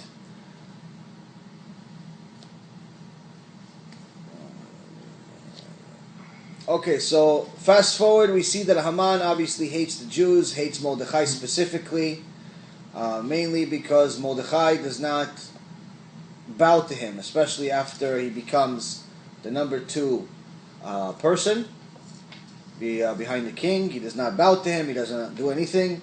When he, at some point, actually, he doesn't even acknowledge him that he exists. And people come to Mordechai and say, why, the king said that everyone should bow to Haman. Why aren't you doing it? Why are you going against the king? I'm a Jew, I can't do it. It's against my religion. There's 3 things that a Jew is not allowed to do, even if it causes them death. 1, idol worship. 2 is a sex crime. And 3 is murder. So there's 3 sins that if someone put a sword to your, or a gun to your head, and it said, do this or I'll kill you, you have to die for them. If someone tells you violate Shabbat, you're allowed to violate Shabbat if they have a gun to your head. Because Shabbat is put on hold because your life is in danger. But there's 3 things you have to say, no, kill me. I can't violate the sin. The 3 things are idol worship, a sex crime, and murder. What's idol worship? Is somebody says, listen, say that J.C. Penney or Buddha or Muhammad is true, or one of these nonsense religions is true. You have to, or will kill you. Don't kill me. Not allowed. Not allowed. Bow to one of these crosses, any of these things. Not allowed. You have to die.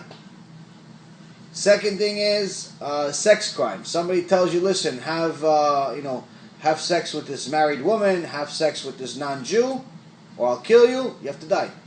Not allowed. This gives us an idea, by the way, is that it's better off to die than to be with a woman that's not allowed to you. Better off to die. So just realize how big the sin is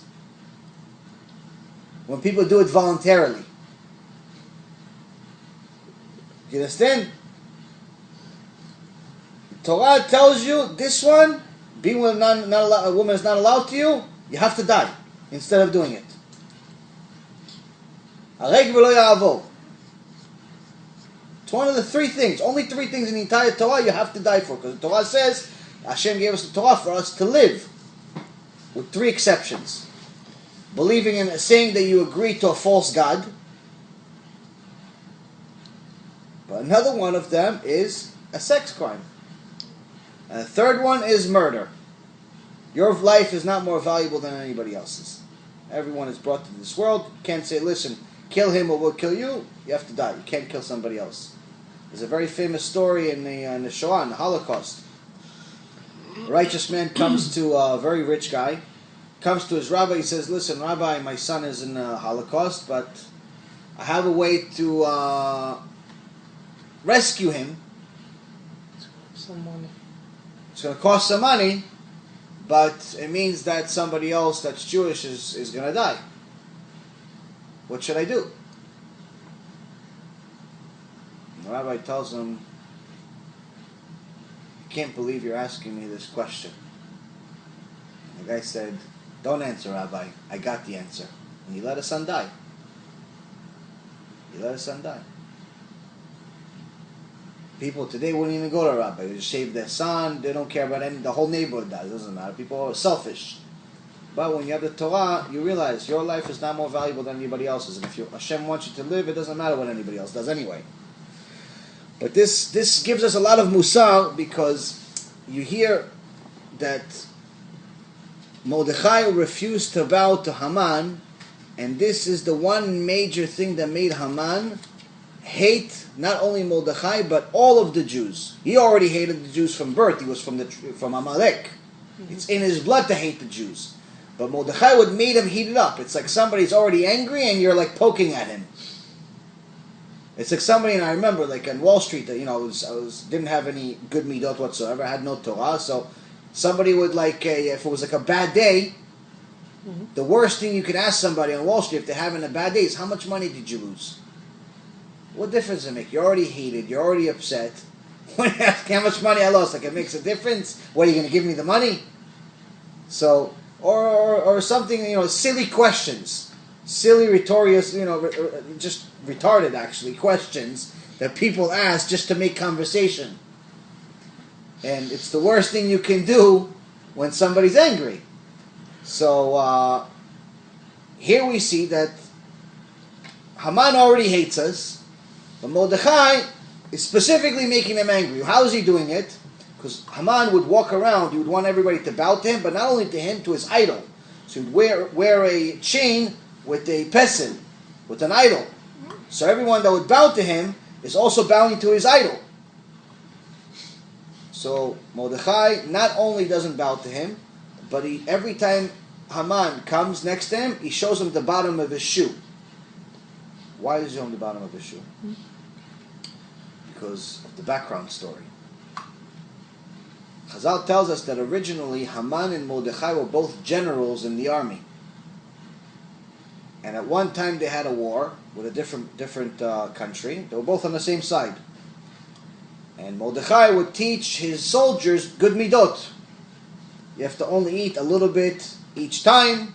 So we preserve this food because we don't know the next time we're going to get a delivery of food. You have to eat a little bit every day. You also can't be too heavy, because if you're too heavy and we get attacked, you're going to die. And so on.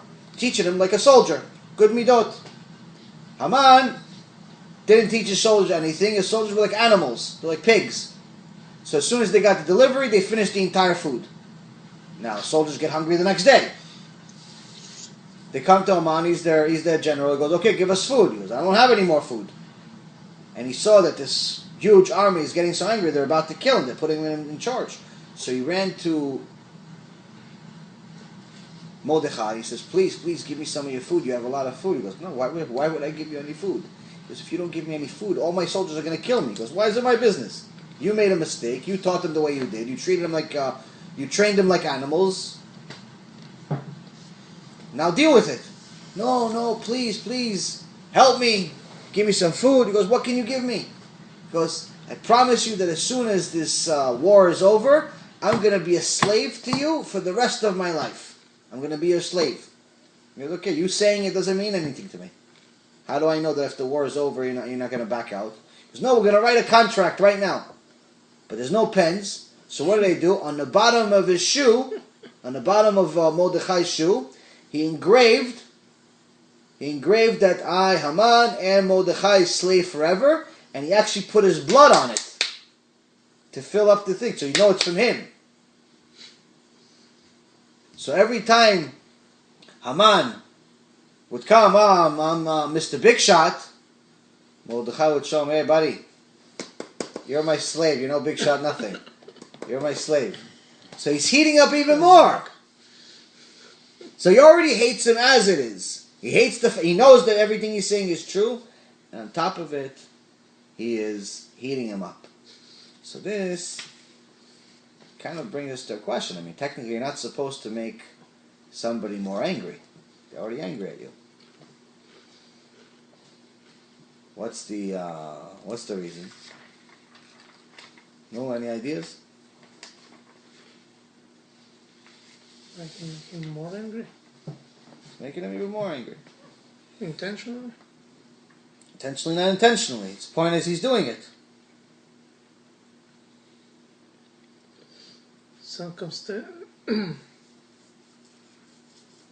לפי המצב. One of our obligations is to make fun of, one of our obligations in the Torah is to make fun of false gods. So one of the things that Mordechai is doing here is technically making fun of a false god and a false person. There is a statue. An idol, statue, yeah.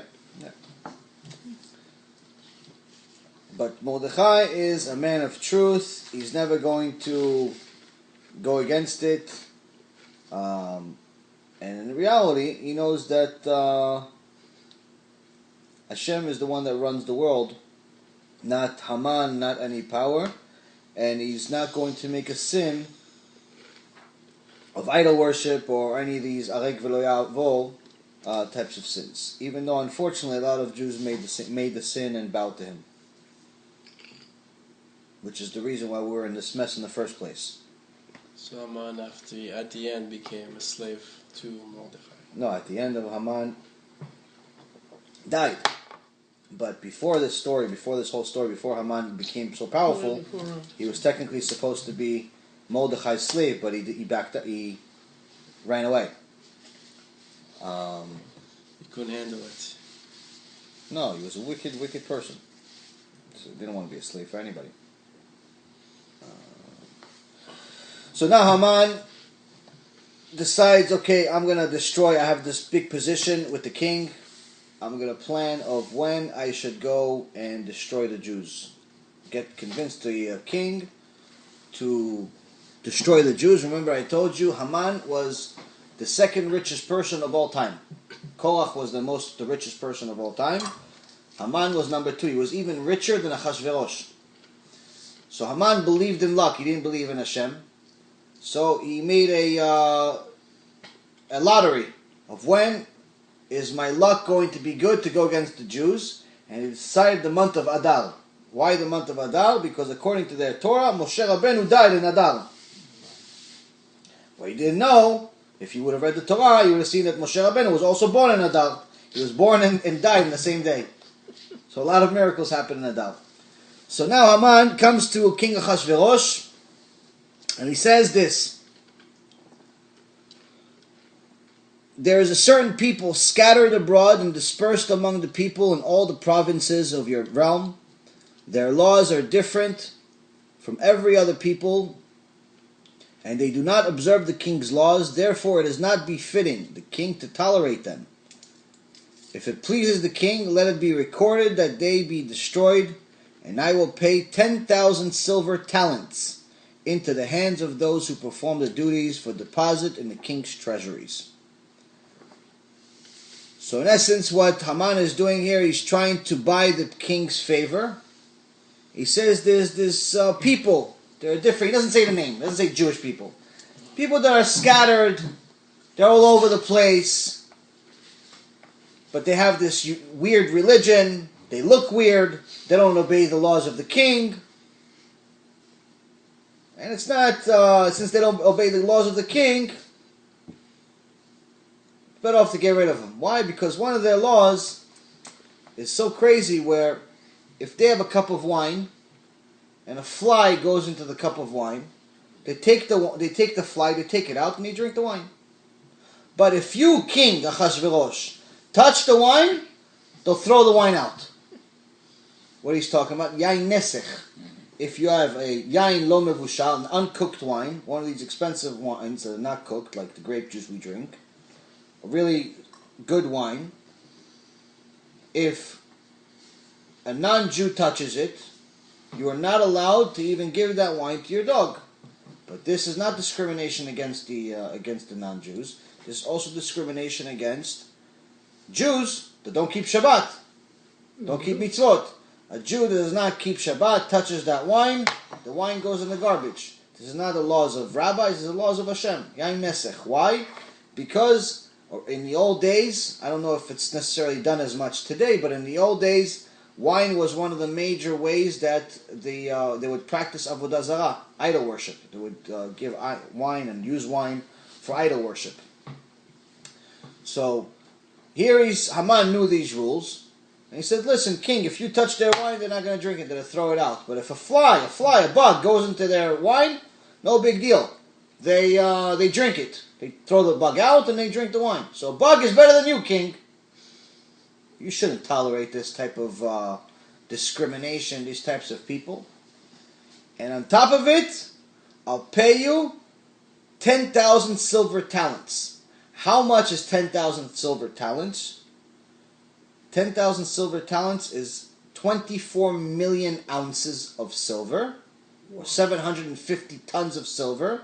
And based on today's value of silver, approximately $16 an ounce, I did the math, it's $384 million.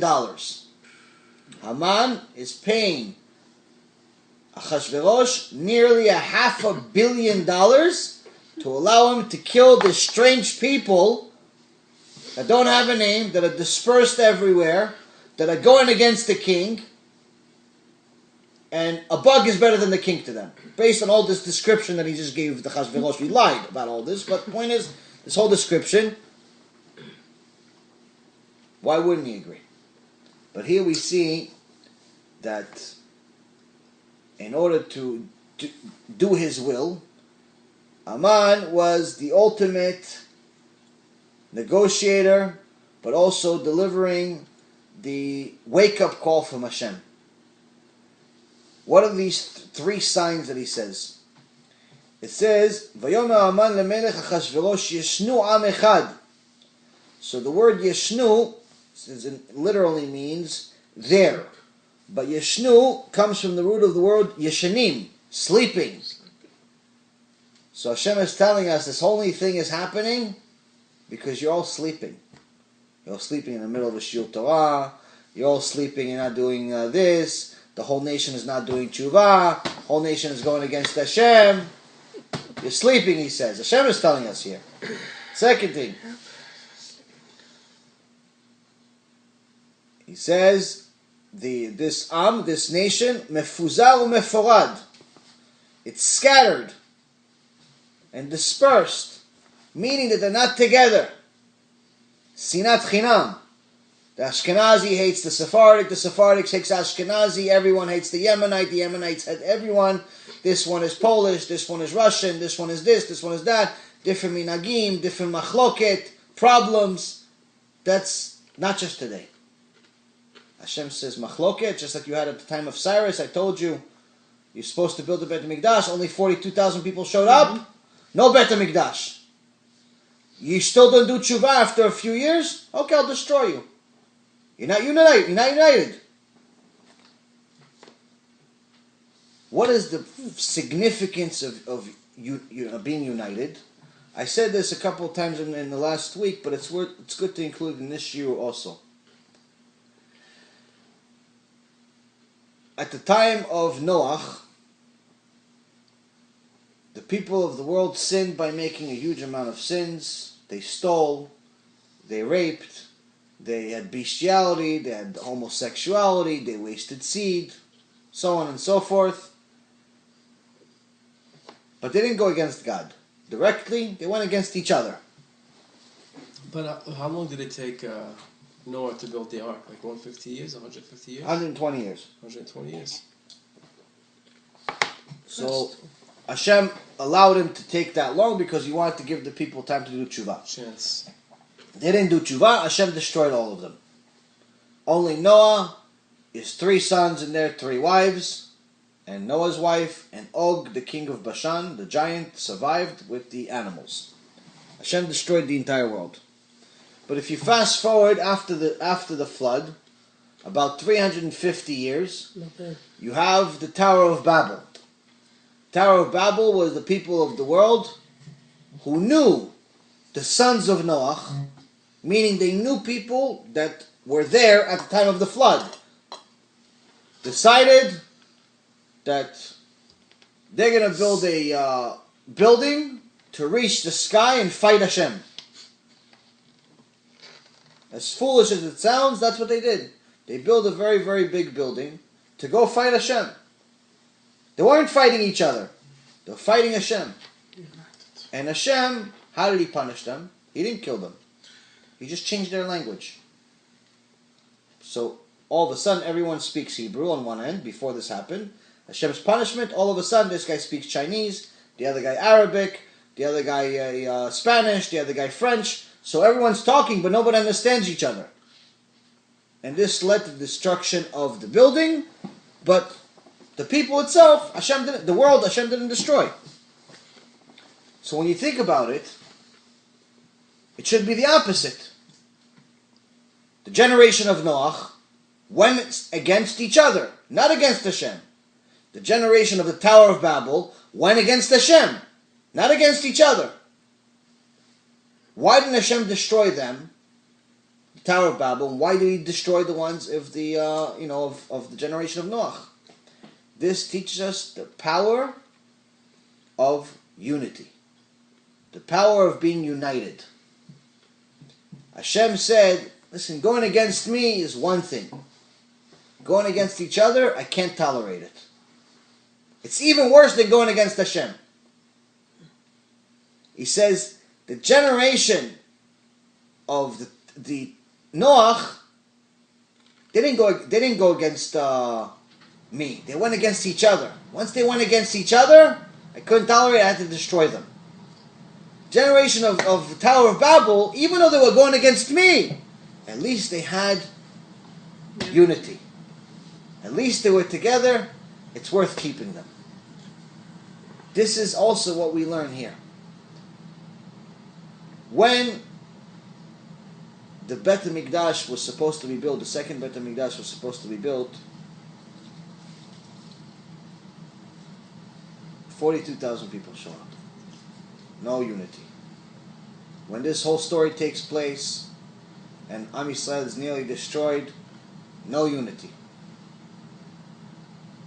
At the end of the story, if we fast forward to the end of the story, Hashem not only saves us from Haman and Achashverosh, from a major disaster where they were going to destroy Am Yisrael in one day, something that never happened before and never will happen, but not only saves us, but He also builds the Bet HaMikdash. The secret is the unity. Haman knew this. He says, as long as they have sinat chinam, Hashem is not on their side.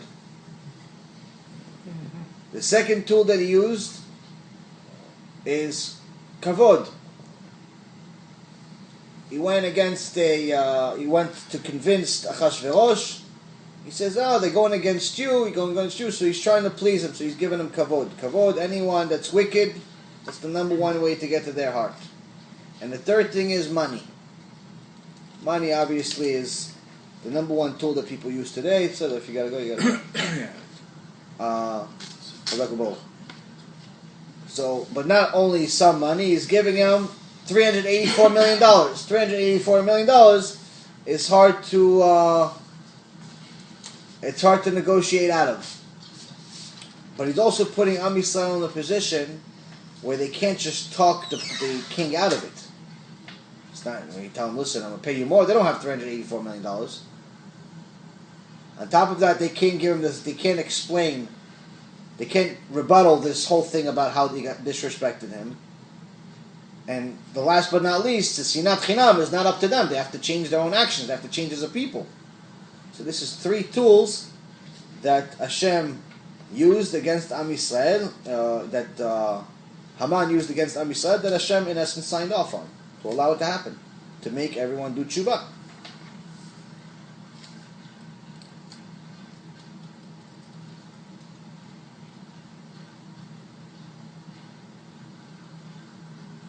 As soon as the decree was sent out, Mordechai found out. It says, Mordechai yada et kol asher na'asa ve'ikra Mordechai et begadav ve'ilbash sak ve'efer ve'yetze betoch ha'ir ve'yiz'ak za'aka gdola u'mara. It says Mordechai learned of all that had been done, and Mordechai tore his clothes and donned sackcloth and ashes. How did Mordechai learn about what's happened? Because the actual decree that was made and publicized, some say that it didn't say the name of the people. Only the insiders knew what was really happening. But it says actually, some say that Eliyahu Navi came to Mordechai in a dream and told him that what's happening and that this whole decree is against the Am Yisrael. But not only that it's against Am Yisrael, he told him why it happened. It happened because Divided. many years ago, an event you all forgot about, 9 years ago, you all went and partied with the king and enjoyed it because of that. How do you do for tshuva for something you already forgot about 9 years ago? You don't even know. So that's the problem they have here. But the good news is that Hashem provided us the ability to do tshuva. So even in this decree, he said, Haman decided that since everything is based on luck in his eyes, he says, listen, right now is Nisan, we're going to have it in Adar, where, the decree, pretty much, this whole death penalty that the king agreed to, almost a year from now. So Hashem is giving us a lot of time to do tshuva. But Mordechai is not waiting for a year. Immediately he rips his clothes, puts on a sack, puts ashes on him, walks around the street, crying and screaming and praying to Hashem, crying to Yitzchak Avinu in Shamayim. He's saying, Yitzchak, when Esav, your son, the wicked son, Yaakov and Esav, when Esav, the wicked son, cried to you after Yaakov stole his blessing, you gave him a blessing anyway. Even Esav, after he cried to you, you answered him and you helped him out. Now we're going to be sold and slaughtered. We're going to be killed by Haman, which is a descendant of Esav. Amalek comes from Esav, and Haman comes from Amalek. All I can do is cry to you. Please help me, talk to God for me, because that's the only way. So, when you think about it for a second, technically at this point, Mordechai, if he used not his Torah, and used today's common sense, which is wrong, you think, listen, my undercover wife is the queen of the world. Let me just tell her. She tells the king. That's it. Khalas, finished. What's the problem? What am I so upset about? But instead of that, he cries and prays and knows that the only way for salvation is through Hashem. Why? It says here in Jeremiah 17:5, chapter 17, verse 5. כה אמר אדוני, ארור הגבר אשר יפתח באדם ובשם בשר זרעו, ומן אדוני יסור ליבו. And thus said Hashem, so this is Hashem himself saying this, accursed is the man who trusts in people and makes flesh and blood his strength and turns his heart away from Hashem. Hashem is telling us something critical here. Someone who, instead of going to Hashem, puts all of his faith in his boss, puts all of his faith in his friends, puts all of his faith in his customers, puts all of his faith in the president, gets a special curse from Hashem. There's no one worse than him. There's no one worse than him. Why? Because you're saying that Hashem is not capable of doing of what one of his small, tiny, minuscule creations can do. There's no bigger chutzpah than that. Mordechai obviously knows this. He says, well, I go to anybody. I'm going to cry to Hashem because Hashem is the only thing that can save us out of this. Not man. Why? I go to the king, I go to my wife, go to Haman, go to anybody. No, only Hashem can take us out of this hole we're in. Be'ezrat Hashem, one way we're going to know that. Because this is the same thing that we have as a problem already for generations.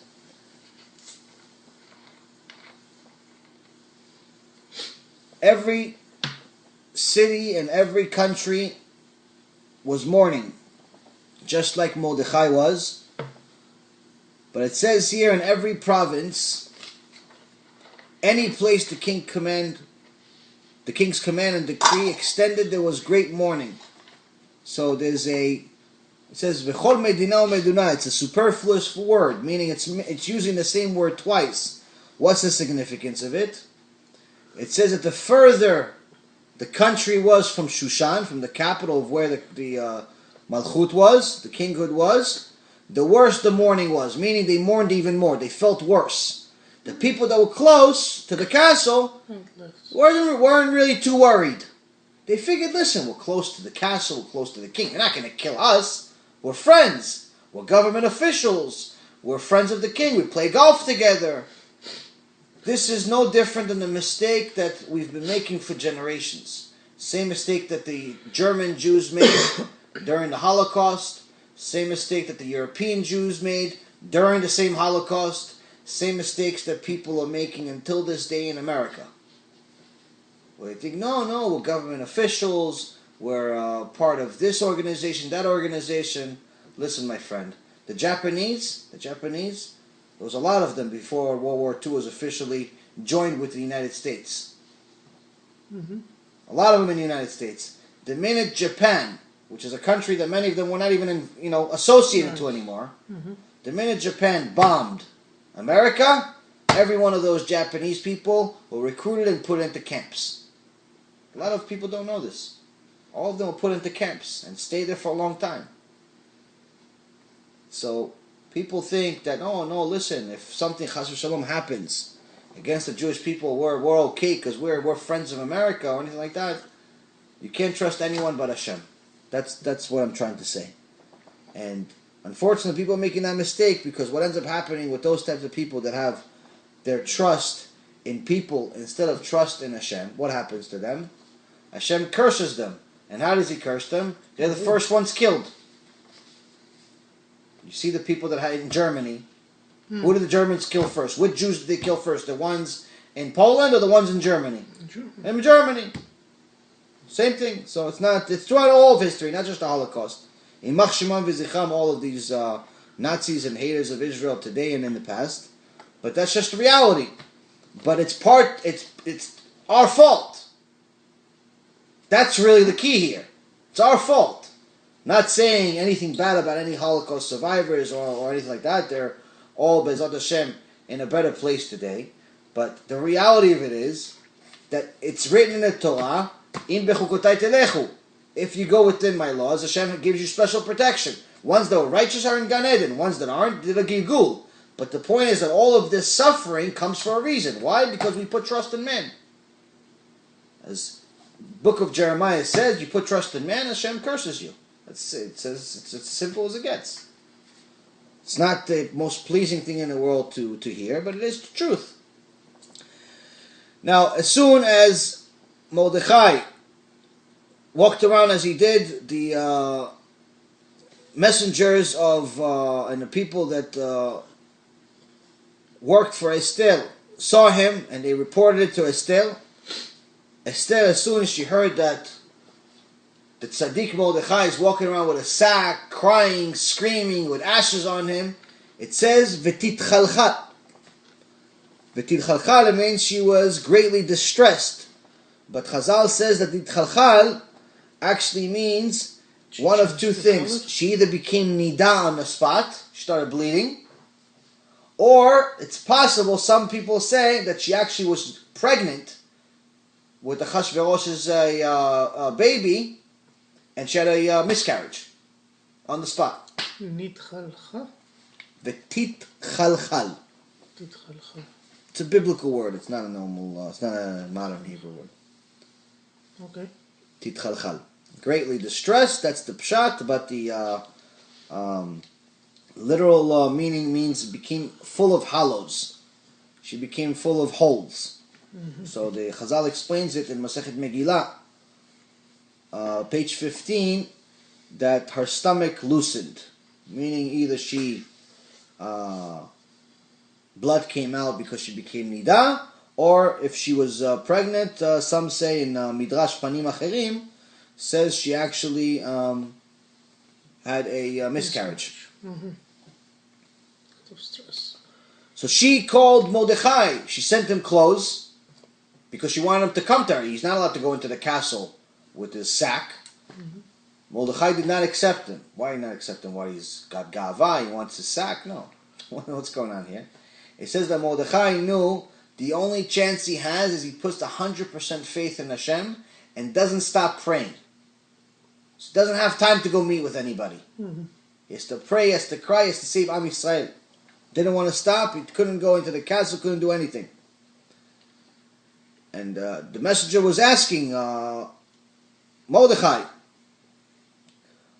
Mazeh ve'al mazeh, what is this about and why? Like, why are you crying? She doesn't know what's happened. She doesn't know the decree happened. So what Chazal is telling us also in the Midrash is that she was actually asking that this, tell us what is this crisis in? I mean, is it possible that why are you so bad? How she doesn't know about the decree? She kept her privacy. She wasn't involved in government in any way, shape, or form, and she was only allowed to see the king if he called her. But people... No, this just happened. This just happened. So it wasn't necessarily a news big enough for her to know. Mordechai himself only knew he from got it prophecy. From the prophecy, okay. So she was telling him, "What is this? Did you hear something? Did you get a prophecy? Did you hear something that is a decree against Am Yisrael so bad that it's like if they deny the Torah? Mazeh mazeh. What's mazeh mazeh? Mm-hmm. It says mizeh mizeh mektuvim on the one side and on the other side, meaning the Luchot Abrit, the 10 Commandments. Mm-hmm. They were written on both sides. Mizeh mizeh. It's in Exodus. So. Says, did Am Yisrael deny the Torah or something? Why? What's happening? Why are you such mourning? So Mordechai is told her messenger not only what the decree was, but why it happened. It's a sin that we can't even fix right now. It's a sin from many years ago. All the rabbis did a chilul Hashem. Mm-hmm. And enjoyed it. They enjoyed the party when they're partying that the Bet HaMikdash was destroyed and it's not being rebuilt. We're being punished for it. Actually, Mordechai is the only one that didn't sin. He's the one that told everybody not to go. Mm-hmm. And he's the one that's crying more than everybody right now because nobody will listen to him. Musar. And he's also telling Esther this, and he's telling her also, by the way, even you, it's not going to be just an easy conversation because there's money involved. When there's money involved, it's not just conversation. Haman paid $384 million. It's a business. To do this deal. What are you going to do? You can't give him money. You don't have any money. It's his money. No one here has $384 million. What are we going to do? So he tells her, listen, you have to go and see the king right now and tell him not to do it. Beg him. Save our people. She sent her messenger back.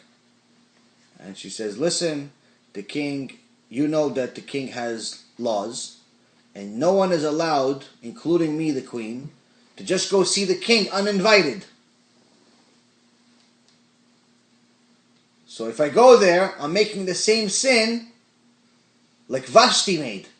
Mm-hmm. She didn't want to come when he invited her. Me going there uninvited, it's the same thing. So I'm guaranteed to die. I can't go. Not because I want to save myself, but because it's been 30 days since he saw me. So I know he's going to call me anytime soon. So let's just wait a few days. He's probably going to call me in the next week. Why should I put everything in danger? And this, what Mordechai responds, teaches a lot of Musar. It's very powerful Musar for today's generation of rich and religious Jews specifically, in my opinion. ויאמר מרדכי להשיב אל אסתר, אל תדמי בנפשך להימלט בית המלך מכל היהודים, כי אם החרש תחרישי, בעת הזאת רווח והצלה יעמוד ליהודים ממקום אחר ואת ובית אביך תאבדו. ומי יודע אם לעת כזאת הגעת למלכות.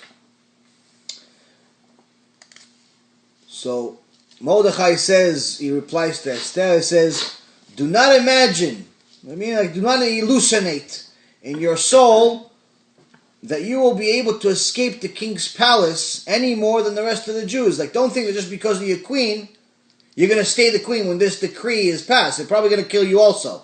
Mm-hmm. But in the small chance that you survive, for if you persist keeping silent at a time like this, relief and deliverance will come to the Jews from another place. But you and your family's house will perish. It says, if you stay quiet now, don't say anything, just remember, Hashem is going to save the Jews anyway. He promised that He's going to our Father forever. He promised He's going to protect us forever. Even through bad times, He's not going to destroy us. But you have an opportunity because of the position that you were given. Who knows? That's the reason why you were put in this position. Mm-hmm. Being taken from being my wife to being the wife of this king, that's a goy. It's really the only reason why you're there. That's why Hashem put you there. But if you decide to not say anything, don't imagine that this is a good idea because Hashem is going to save the Jews anyway, and you may never have an opportunity to be the tool that Hashem used. You're never going to be able to be the tool that Hashem used to save the Jews. But the salvation is going to come from another place. But what does it mean by your father's house will perish? He's reminding her that she is of a descendant, a granddaughter of Shaul HaMelech. Shaul HaMelech, even though he was a very, very righteous person, at the end of his life he made a sin. And that's why Hashem took him out of this world and took the kinghood away from him. But Shaul HaMelech was a very righteous and very modest person. So the Chazal Masechet in the Gemara says, why did Shaul, what benefit did he did, or what merits did he have to have such a granddaughter like Esther?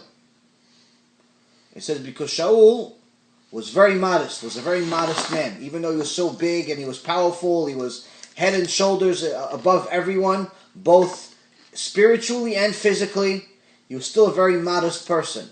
And he was gifted a very modest granddaughter, Esther. Mm-hmm. But he still finished his story with a sin. At the end of his life, why? Because Hashem commanded for him to destroy all of Amalek. Mm. And Shaul made the mistake. He said, listen, Amalek, I'll destroy all of them.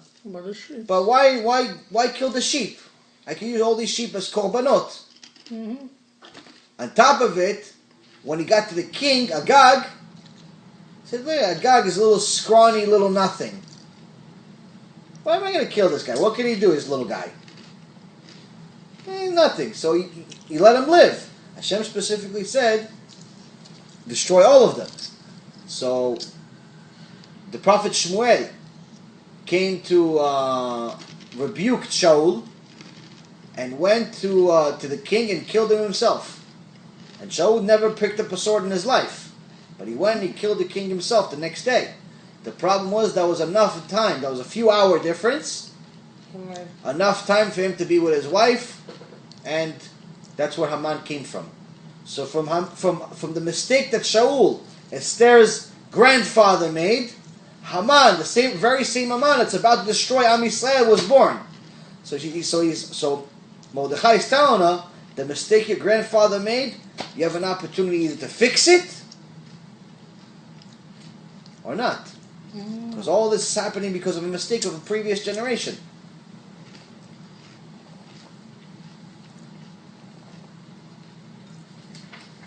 So now,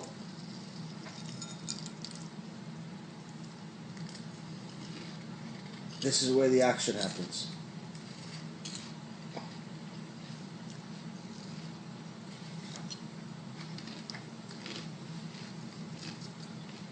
So Esther tells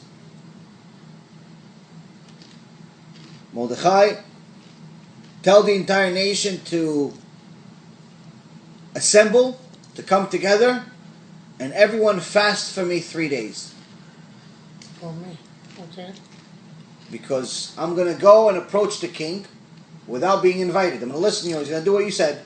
I'm going to go approach the king, which means that if I perish, I perish.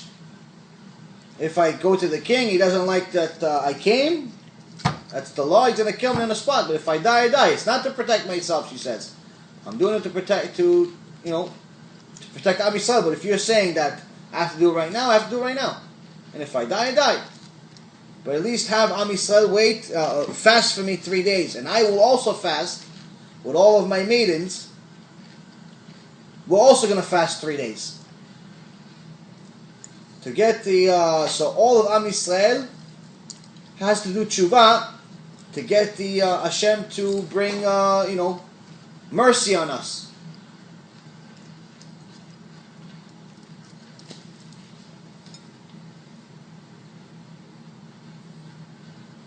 Mordechai does what she says. He assembles all the Jews, and they all start fasting. After 3 days, Esther approaches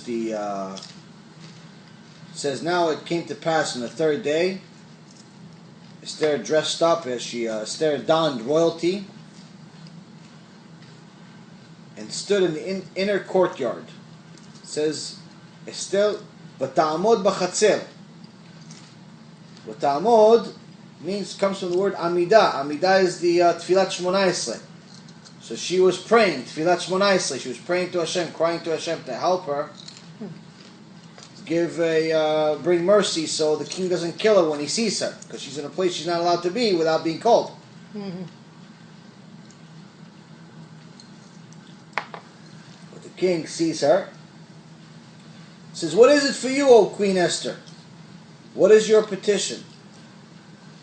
Even if it be until half the kingdom, it shall be granted. ויאמר לה המלך, מה לך, אסתר המלכה, ומה בקשתך? עד חצי המלכות וינתן לך. So, surprisingly, He was in a good mood.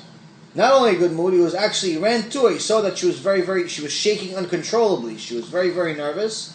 And he ran to her and he hugged her and he said, what? So, why are you putting your life in danger? Mm-hmm. Must be something important. I'll give you anything you want up to half the kingdom.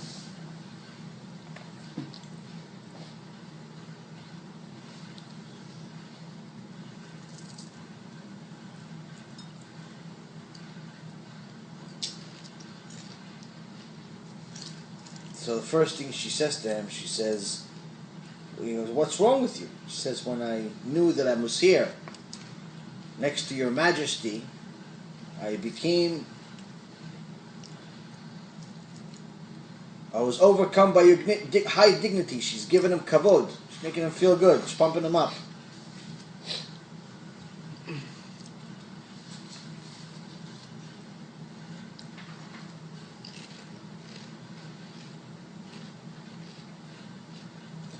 She was, the only thing I want is I want to invite you to a party that I'm making for you, and I want you to bring Haman. That's all I want. So here we see, if you remember before, we said that Haman is using 3 tools to get his evil past. What's the 3 tools? Sinat Chinam, right? The baseless hatred. Mm-hmm. That's in Am Yisrael. Kavod, he gave Ahashverosh kavod. And a lot of money. Mm-hmm. And I thought something interesting here is that the solution to the problem is the same. How are we getting the solution? First, Esther tells Mordechai, assemble the nation. Assemble the nation, that already solves the problem of Sinat Chinam. If we're assembled, there's no Sinat Chinam. Okay. If we come together, there's no Sinat Chinam. kavod, she's giving the king kavod. She's telling him, listen, you're so mighty, you're so great, you're so this. I'm making a party for you. Come to the party. Mm-hmm. It's only for you. You know, you and bring Haman. You know, it's just giving him kavod. And I thought, money. When you have Hashem, you don't need any money. עד חצי המלכות. When you have Hashem, you don't need any money. No, but she has to offer him something. He's offering her Chatzi HaMalchut. I'm saying when you have Hashem on your side, Hashem pays the bills anyway. She give him back the חצי מלכות. So it says, ותאמר אסתר על, אם על המלך טוב יבוא המלך והמן היום אל המשתה. אשר עשיתי לו. She was trying to make him jealous by inviting Haman. Obviously she's trying to trap Haman, but she's trying to specifically tell the king, bring Haman. So the king said, bring Haman? How do I bring Haman? Why are you asking for Haman? But they didn't exactly have the best communication between the king and the queen. So he just got jealous, which is perfect for this plan. But one interesting thing about this verse, it says, Chazal says here in the Rabbeinu Bachya, says that in the verse it says, Yavo HaMelech veHaman ayom, let the king and Haman come today. The word Yavo, the first letter is Yud. The word Amelech, the first letter is Hey. VeHaman, first letter is Vav. Hayom, first letter is Hey. Spells Hashem's name. So it actually says that when Chazal asks, where is Hashem's name in the Megillah, it says every time when it says HaMelech, without saying Achashverosh, it's actually referring to Hashem. Mm-hmm. So she's really saying, if it would please the king, let the king and Haman come today. Meaning she's really pleading for Hashem really to come, not King Achashverosh. She's asking for mercy from Hashem. So they come, the king says, Hayom, this is important. He left everything he was doing, got Haman to get ready right away, and he wanted to hear what's going on. What's this big party she already prepared for us? They go to the party, wine, dine, this, that. He goes, whatever you want. Why did you make this party? Anything, up to half the kingdom I'll give you. And she says to him, the only thing I want is for you to come again tomorrow. And tomorrow, I'm going to tell you the secret you've been waiting since the day I met you many years ago. You've been waiting to know who my people are. Tomorrow I'm going to tell you who they are, and then I'm going to ask you for something. So now this is the biggest secret in history. Mm-hmm. He's been waiting for years to find this out. Haman leaves the party very happy about himself. He's thinking, look, I thought that this whole party is going to be because she's friends with Mordechai. He doesn't know she's his wife. Mm-hmm. She's friends with this Mordechai guy. She's probably going to talk to me about, probably try to convince me to not do it. But I see that not only she not convinced me, but she made the whole party. She only invited me. She didn't invite Mordechai. Mm-hmm. So obviously she's not a fan of Mordechai either, really. She's giving me more honor. So she probably wants something for me to do her a favor to help her out with the king about something else. So he's all happy. He goes outside. And then he notices Mordechai. And Mordechai doesn't even acknowledge him. But Haman was too proud to go after Mordechai by himself.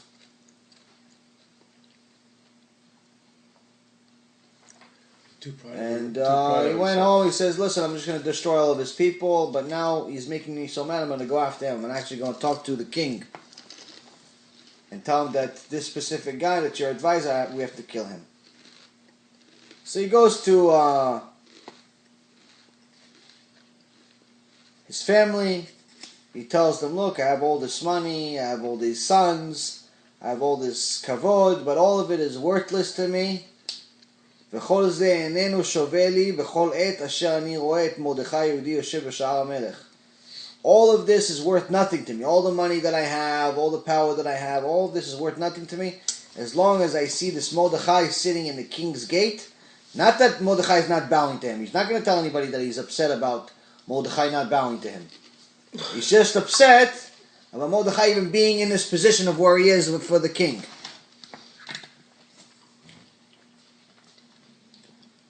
So Zeresh, his wife, and all of his friends tell him, listen, convince the king and tell him to go hang him. Go take these tall trees, 50 feet long, these beams 50 feet long, and hang them. So he was really excited about it. So excited he couldn't sleep. He went in the middle of the night with the people to go put it in the, to put this tree. To prepare it. Now one of the Midrashim, Abba Gorion, says that they couldn't find a 50-foot beam in normal places, but one of his sons, by the name of Parshandasa, he was actually a governor in the mountain Ararat, and he supplied a 50-foot beam that they had from Noah's Ark. Now, this obviously was written many, many years ago. Before they made the discovery, they made about maybe 15 years ago, 20 years ago. No, it's long ago, 50 years ago, but it only became public in the last 15 years or so, which is that they found Noah's Ark. Where? Exactly where it says in the Torah. Mount Ararat, which is in Turkey. So... And missing few beams? They don't obviously have... It's not like hanging outside where they could see every single part. It's inside the mountain already. It's covered. Oh. But there's some people that went inside. Point is that you have the location of it is not only written in the Torah, it's also written in the Midrashim, somebody that's been there. So that's the point. So they're building this beam. That night, the king tries to sleep, can't sleep. Hashem sends him some angels to throw him off the bed every few seconds. He can't sleep. He has a bad dream before he wakes up, and he has a dream that Haman is takes his sword and chops his head off. Yes. So he wakes up and he's starting to think about, why did Esther, why did my wife, the queen, invite Haman to this party? Are they both trying to kill me? Are they both trying to do something? Maybe they are. Maybe somebody. Why isn't anybody telling me? Maybe I didn't pay somebody who did me a favor in the past, so they know that it's not worth it to tell me if I didn't pay somebody that did me a favor. So then he wakes up and he says, listen, bring me my book of memories, the book of Chronicles, all the people that did me favors. And the person opens it, and actually Chazal says that the person was one of Haman's sons. Opens the book, and he says, yeah, read me the first thing you open. He opens the book, and it shows Mordechai saved his life from Bigtan and Teresh. But he doesn't read it, and he changes the page. But again, it appears the same thing. It's a miracle. It shows the same thing. And he says, no, read me. He goes, no, one second. He changes the page again. And again. And again it happens. Now the king gets really mad. He goes, read me right now what you have in front of you. Like he's trying to see, what are you hiding from me? It says, וימצא כתוב אשר הגיד מרדכי על בקתנה ותרש. שני סריסי המלך משומרי הסף. And it was found, written there, that Mordechai had denounced Bigtana and Teresh, two of the king's chamberlains, who sought to send their hand against the king Ahasuerus.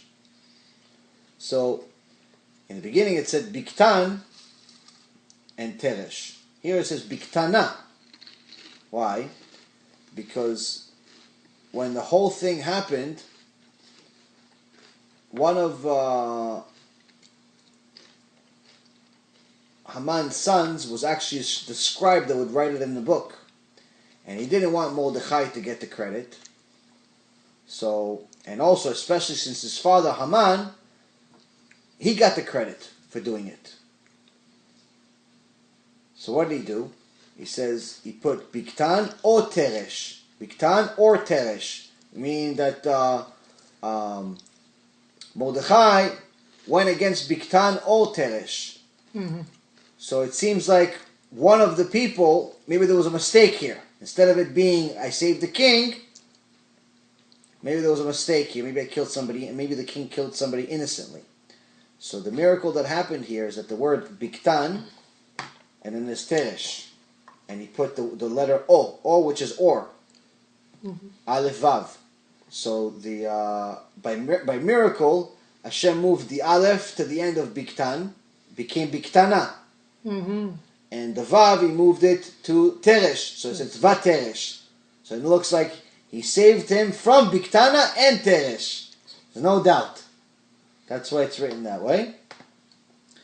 But here, Achashverosh also discovers something amazing. He realizes that until this point, because nobody really reminded him of these people, nobody reminded him that Mordechai was the one, and it was just written in the book. Up to now, Haman was constantly taking the credit for doing it, for saving the king's life. Mm-hmm. So he realized that the Haman is is really doesn't deserve all this credit that he's getting. Next, and especially since he had this bad dream. On top of that, right at that moment, he hears noise outside. Who's the noise outside? It's Haman, building the pole to hang Mordechai. He says, "Who is it? Make him come over here." And he says, "No, it's Haman." So he says, "Okay, what's going on here?" So he says, "Okay, Haman, how would you honor someone that the king really loves?" Really did a big favor to the king. So Haman immediately thinks to himself, which actually shows that the writer of this Megillah had Ruach HaKodesh, because it says, Vayomer Haman belibo. Mm-hmm. Now Haman said in his heart. How could you know what somebody's heart is thinking? Wicked people. No, but the point is that the person that wrote the Megillah had to know what Haman was thinking to himself, because it wasn't said somewhere. Vayomer Haman beilibo, meaning that Haman was thinking in his heart. Mm-hmm. So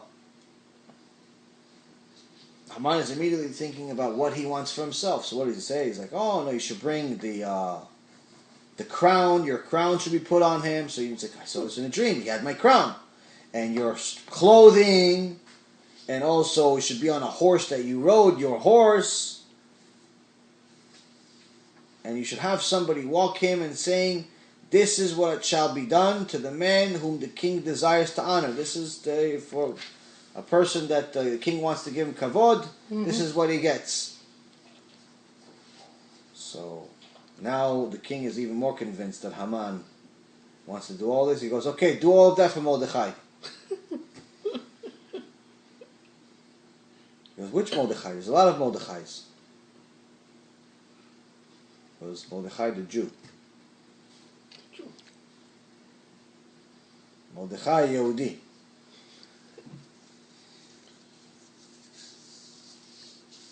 And he says, "Which Mordechai Yehudi?" Mordechai Yehudi Ayoshev B'Shar HaMelech. Mordechai the Jew who sits in the king's gate. That specific one.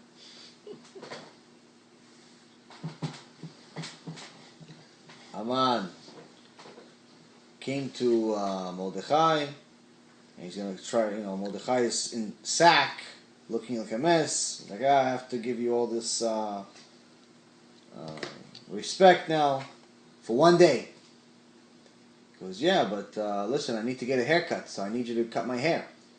He goes, "I don't know how to hair. I don't know how to cut hair." He goes, No, my friend. The Gemara says, Mordechai says to him, No, I know your past. Nobody knows here, but before you became a general, you used to cut hair like the rest of your family. You're a barber. You're a poor little barber. So cut my hair."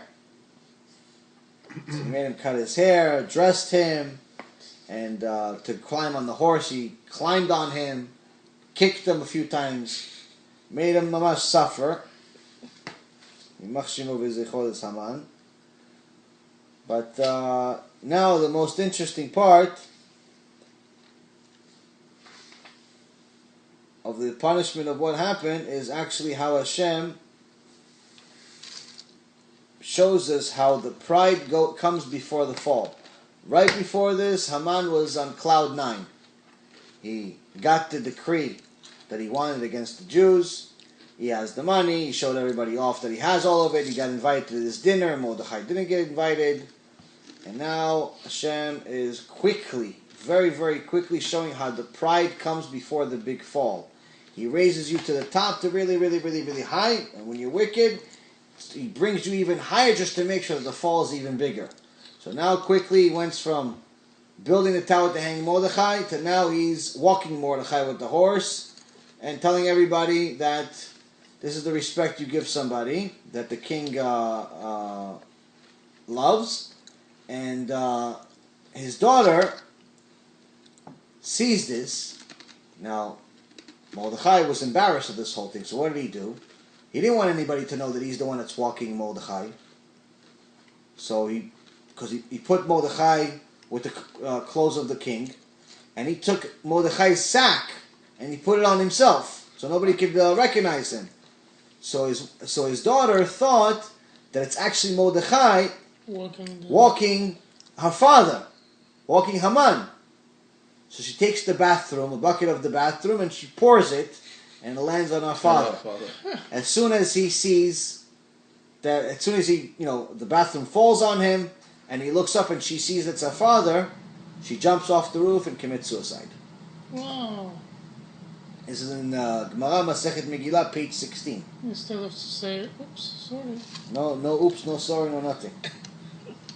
The embarrassment sometimes is the embarrassment, they say both in this world and the next world, is the biggest punishment.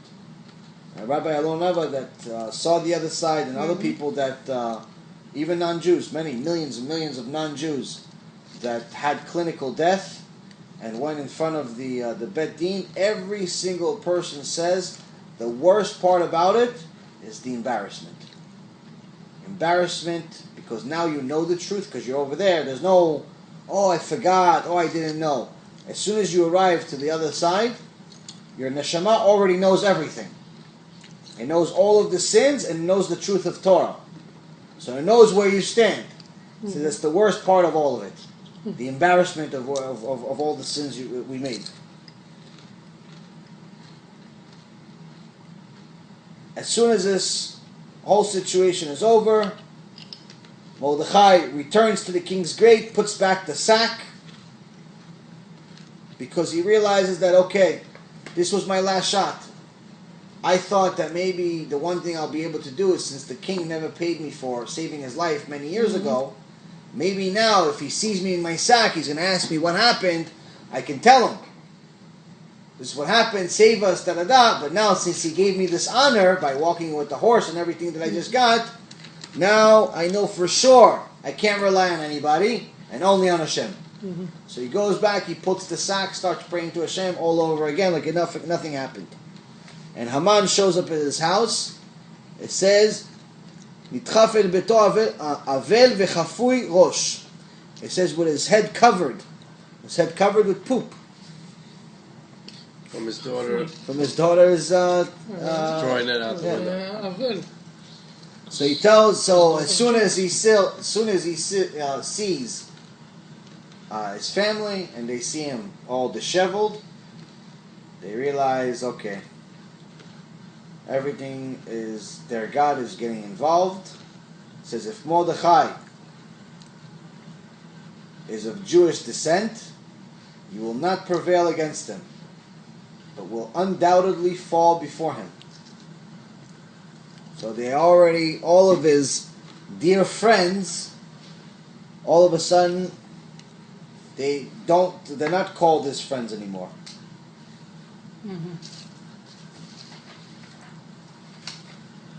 They, in the beginning, when they first mentioned his friends, it says they called him Oavav. his lovers, his friends. But now when they're telling him that now he's gonna, obviously this whole thing is not bad luck, because Mordechai is a righteous Jew, now they're called wise men. They're called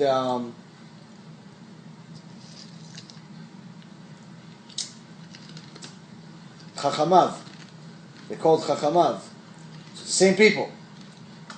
Mara says, somebody says something true, they're considered wise.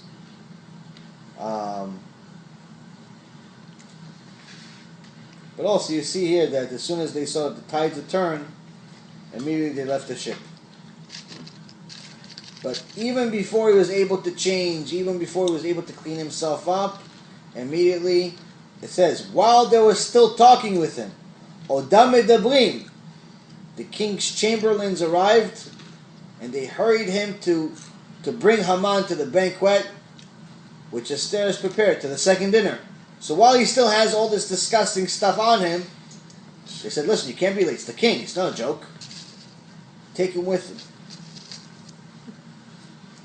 So already as he arriving to this dinner, the king is already disappointed. He's seeing this number 2 guy that he's having bad dreams about and everything. He sees him with all the stuff. This is how you show up to the queen's dinner. Yep. And he tells the queen, okay, what is it that you want? Up to half the kingdom you can have.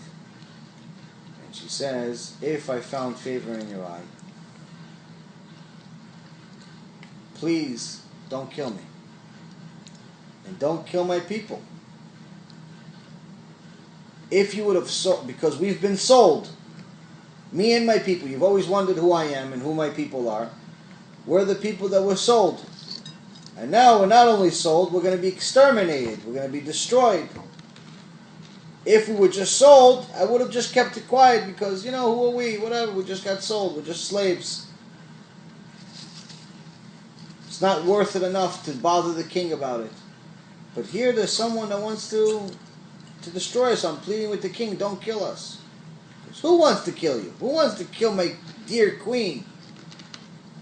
Who dared to do this? Says, the man who's the adversary and the enemy is the wicked Haman, the one with the sitting right next to you with the poop.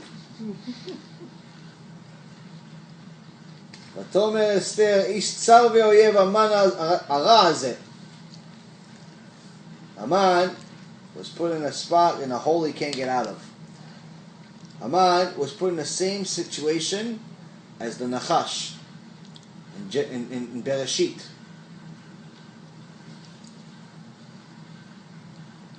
If Haman was in front of only one of them, he can weasel his way out. If it was just in front of Esther, he can say, no, I didn't mean to, I didn't know you were Jewish. I wouldn't have passed it if you were Jewish. If he was just in front of the king, also he could say, oh, listen, you have to know that the Jewish people are really bad people. But now you can't use both of those arguments and still stay alive. So he was put in a situation, Hashem put him in a situation that he had both of them and he can't respond even, he can't defend himself. This is the same thing that Hashem did with the Nachash. After the Nachash, the snake, said Lashon Hara about Hashem and convinced Adam and Chava to eat from the tree of knowledge. When Hashem came to Adam, he said, what'd you do? And he says, no, it's because of the wife you gave me. He said, okay, you went to Chava, what did you do? She goes, no, it's because of the Nachash. And he didn't even ask the Nachash, he didn't ask the serpent anything. He says, Ahu.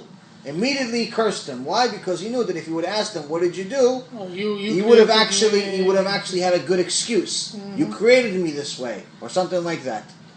So Hashem put him in a spot where he cursed him immediately, and he has no way to get out of because what he did was evil, and Hashem does not have the interest in letting people. Before all that, the Nachash was the ruler of all the animals, no? Okay. Right at the Mount Loez, he just finished the first one, Baruch Hashem. Finished the first one. It's a big book. It's like 500 pages. No, I didn't finish that, but I heard it from you. Talk about serious about success, my love. Serious about success. No hands, no legs. So, after the king finds out, he runs out, he gets really, really heated, walks out, and during this time, the one of the angels comes and pushes Haman on top of Esther. So the king walks, he's thinking to himself, wait a minute, this Haman, he's the same one that many years ago convinced me to kill my last wife. I can't, Vashti, I can't leave him with my wife, so he runs right back. And as soon as he runs back, he sees him on top of his wife, on top of Esther. Puts him in a bigger hole. And then Eliyahu Navi dresses up as Charbona.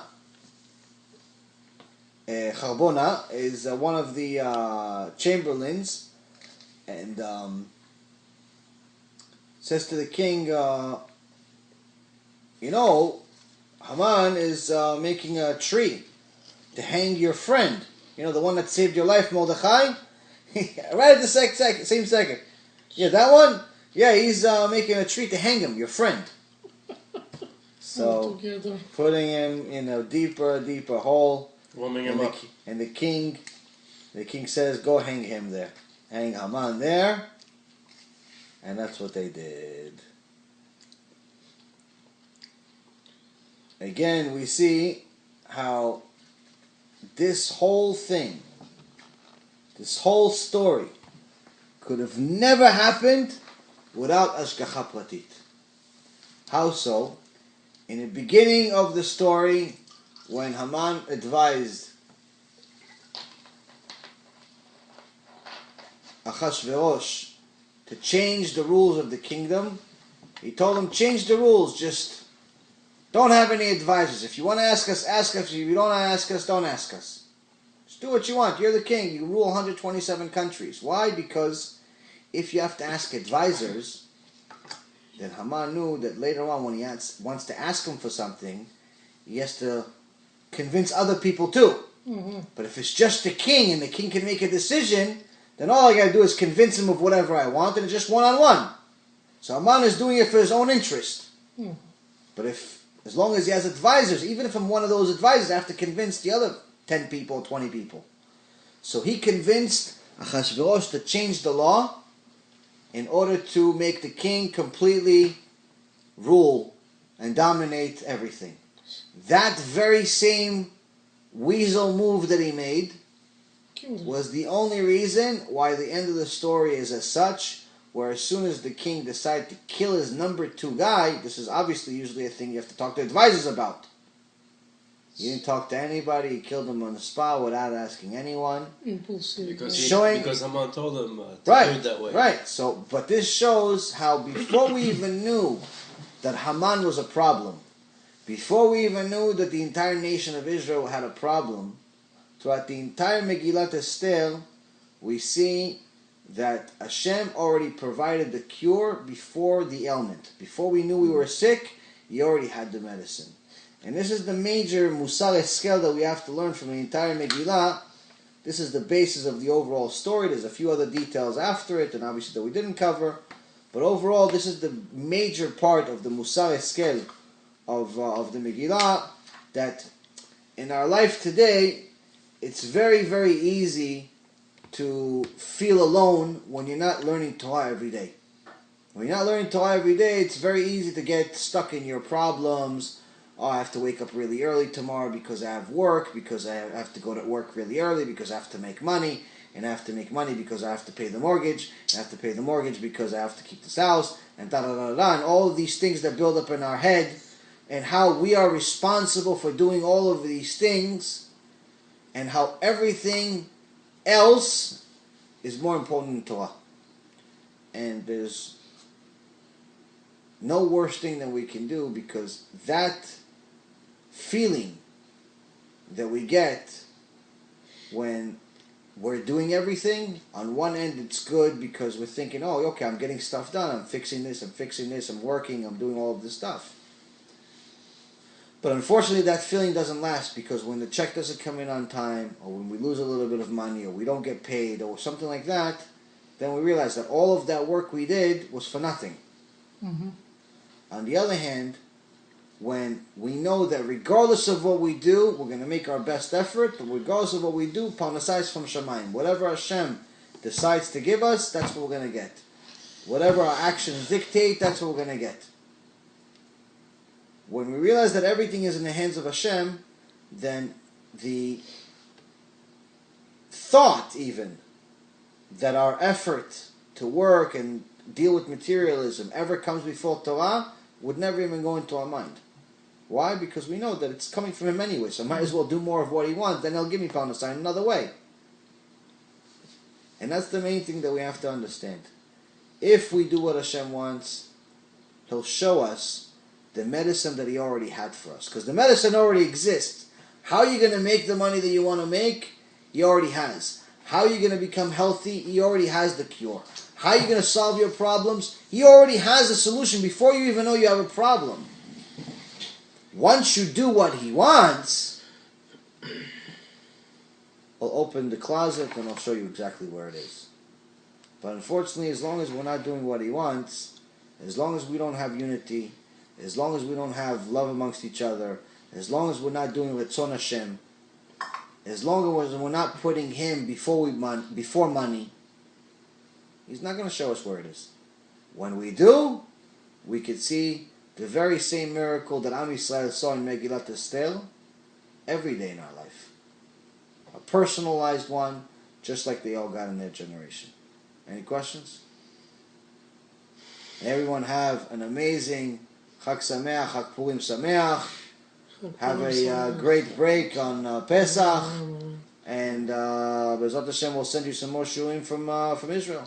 Amen. Baruch Adonai Le'olam. Amen ve'amen.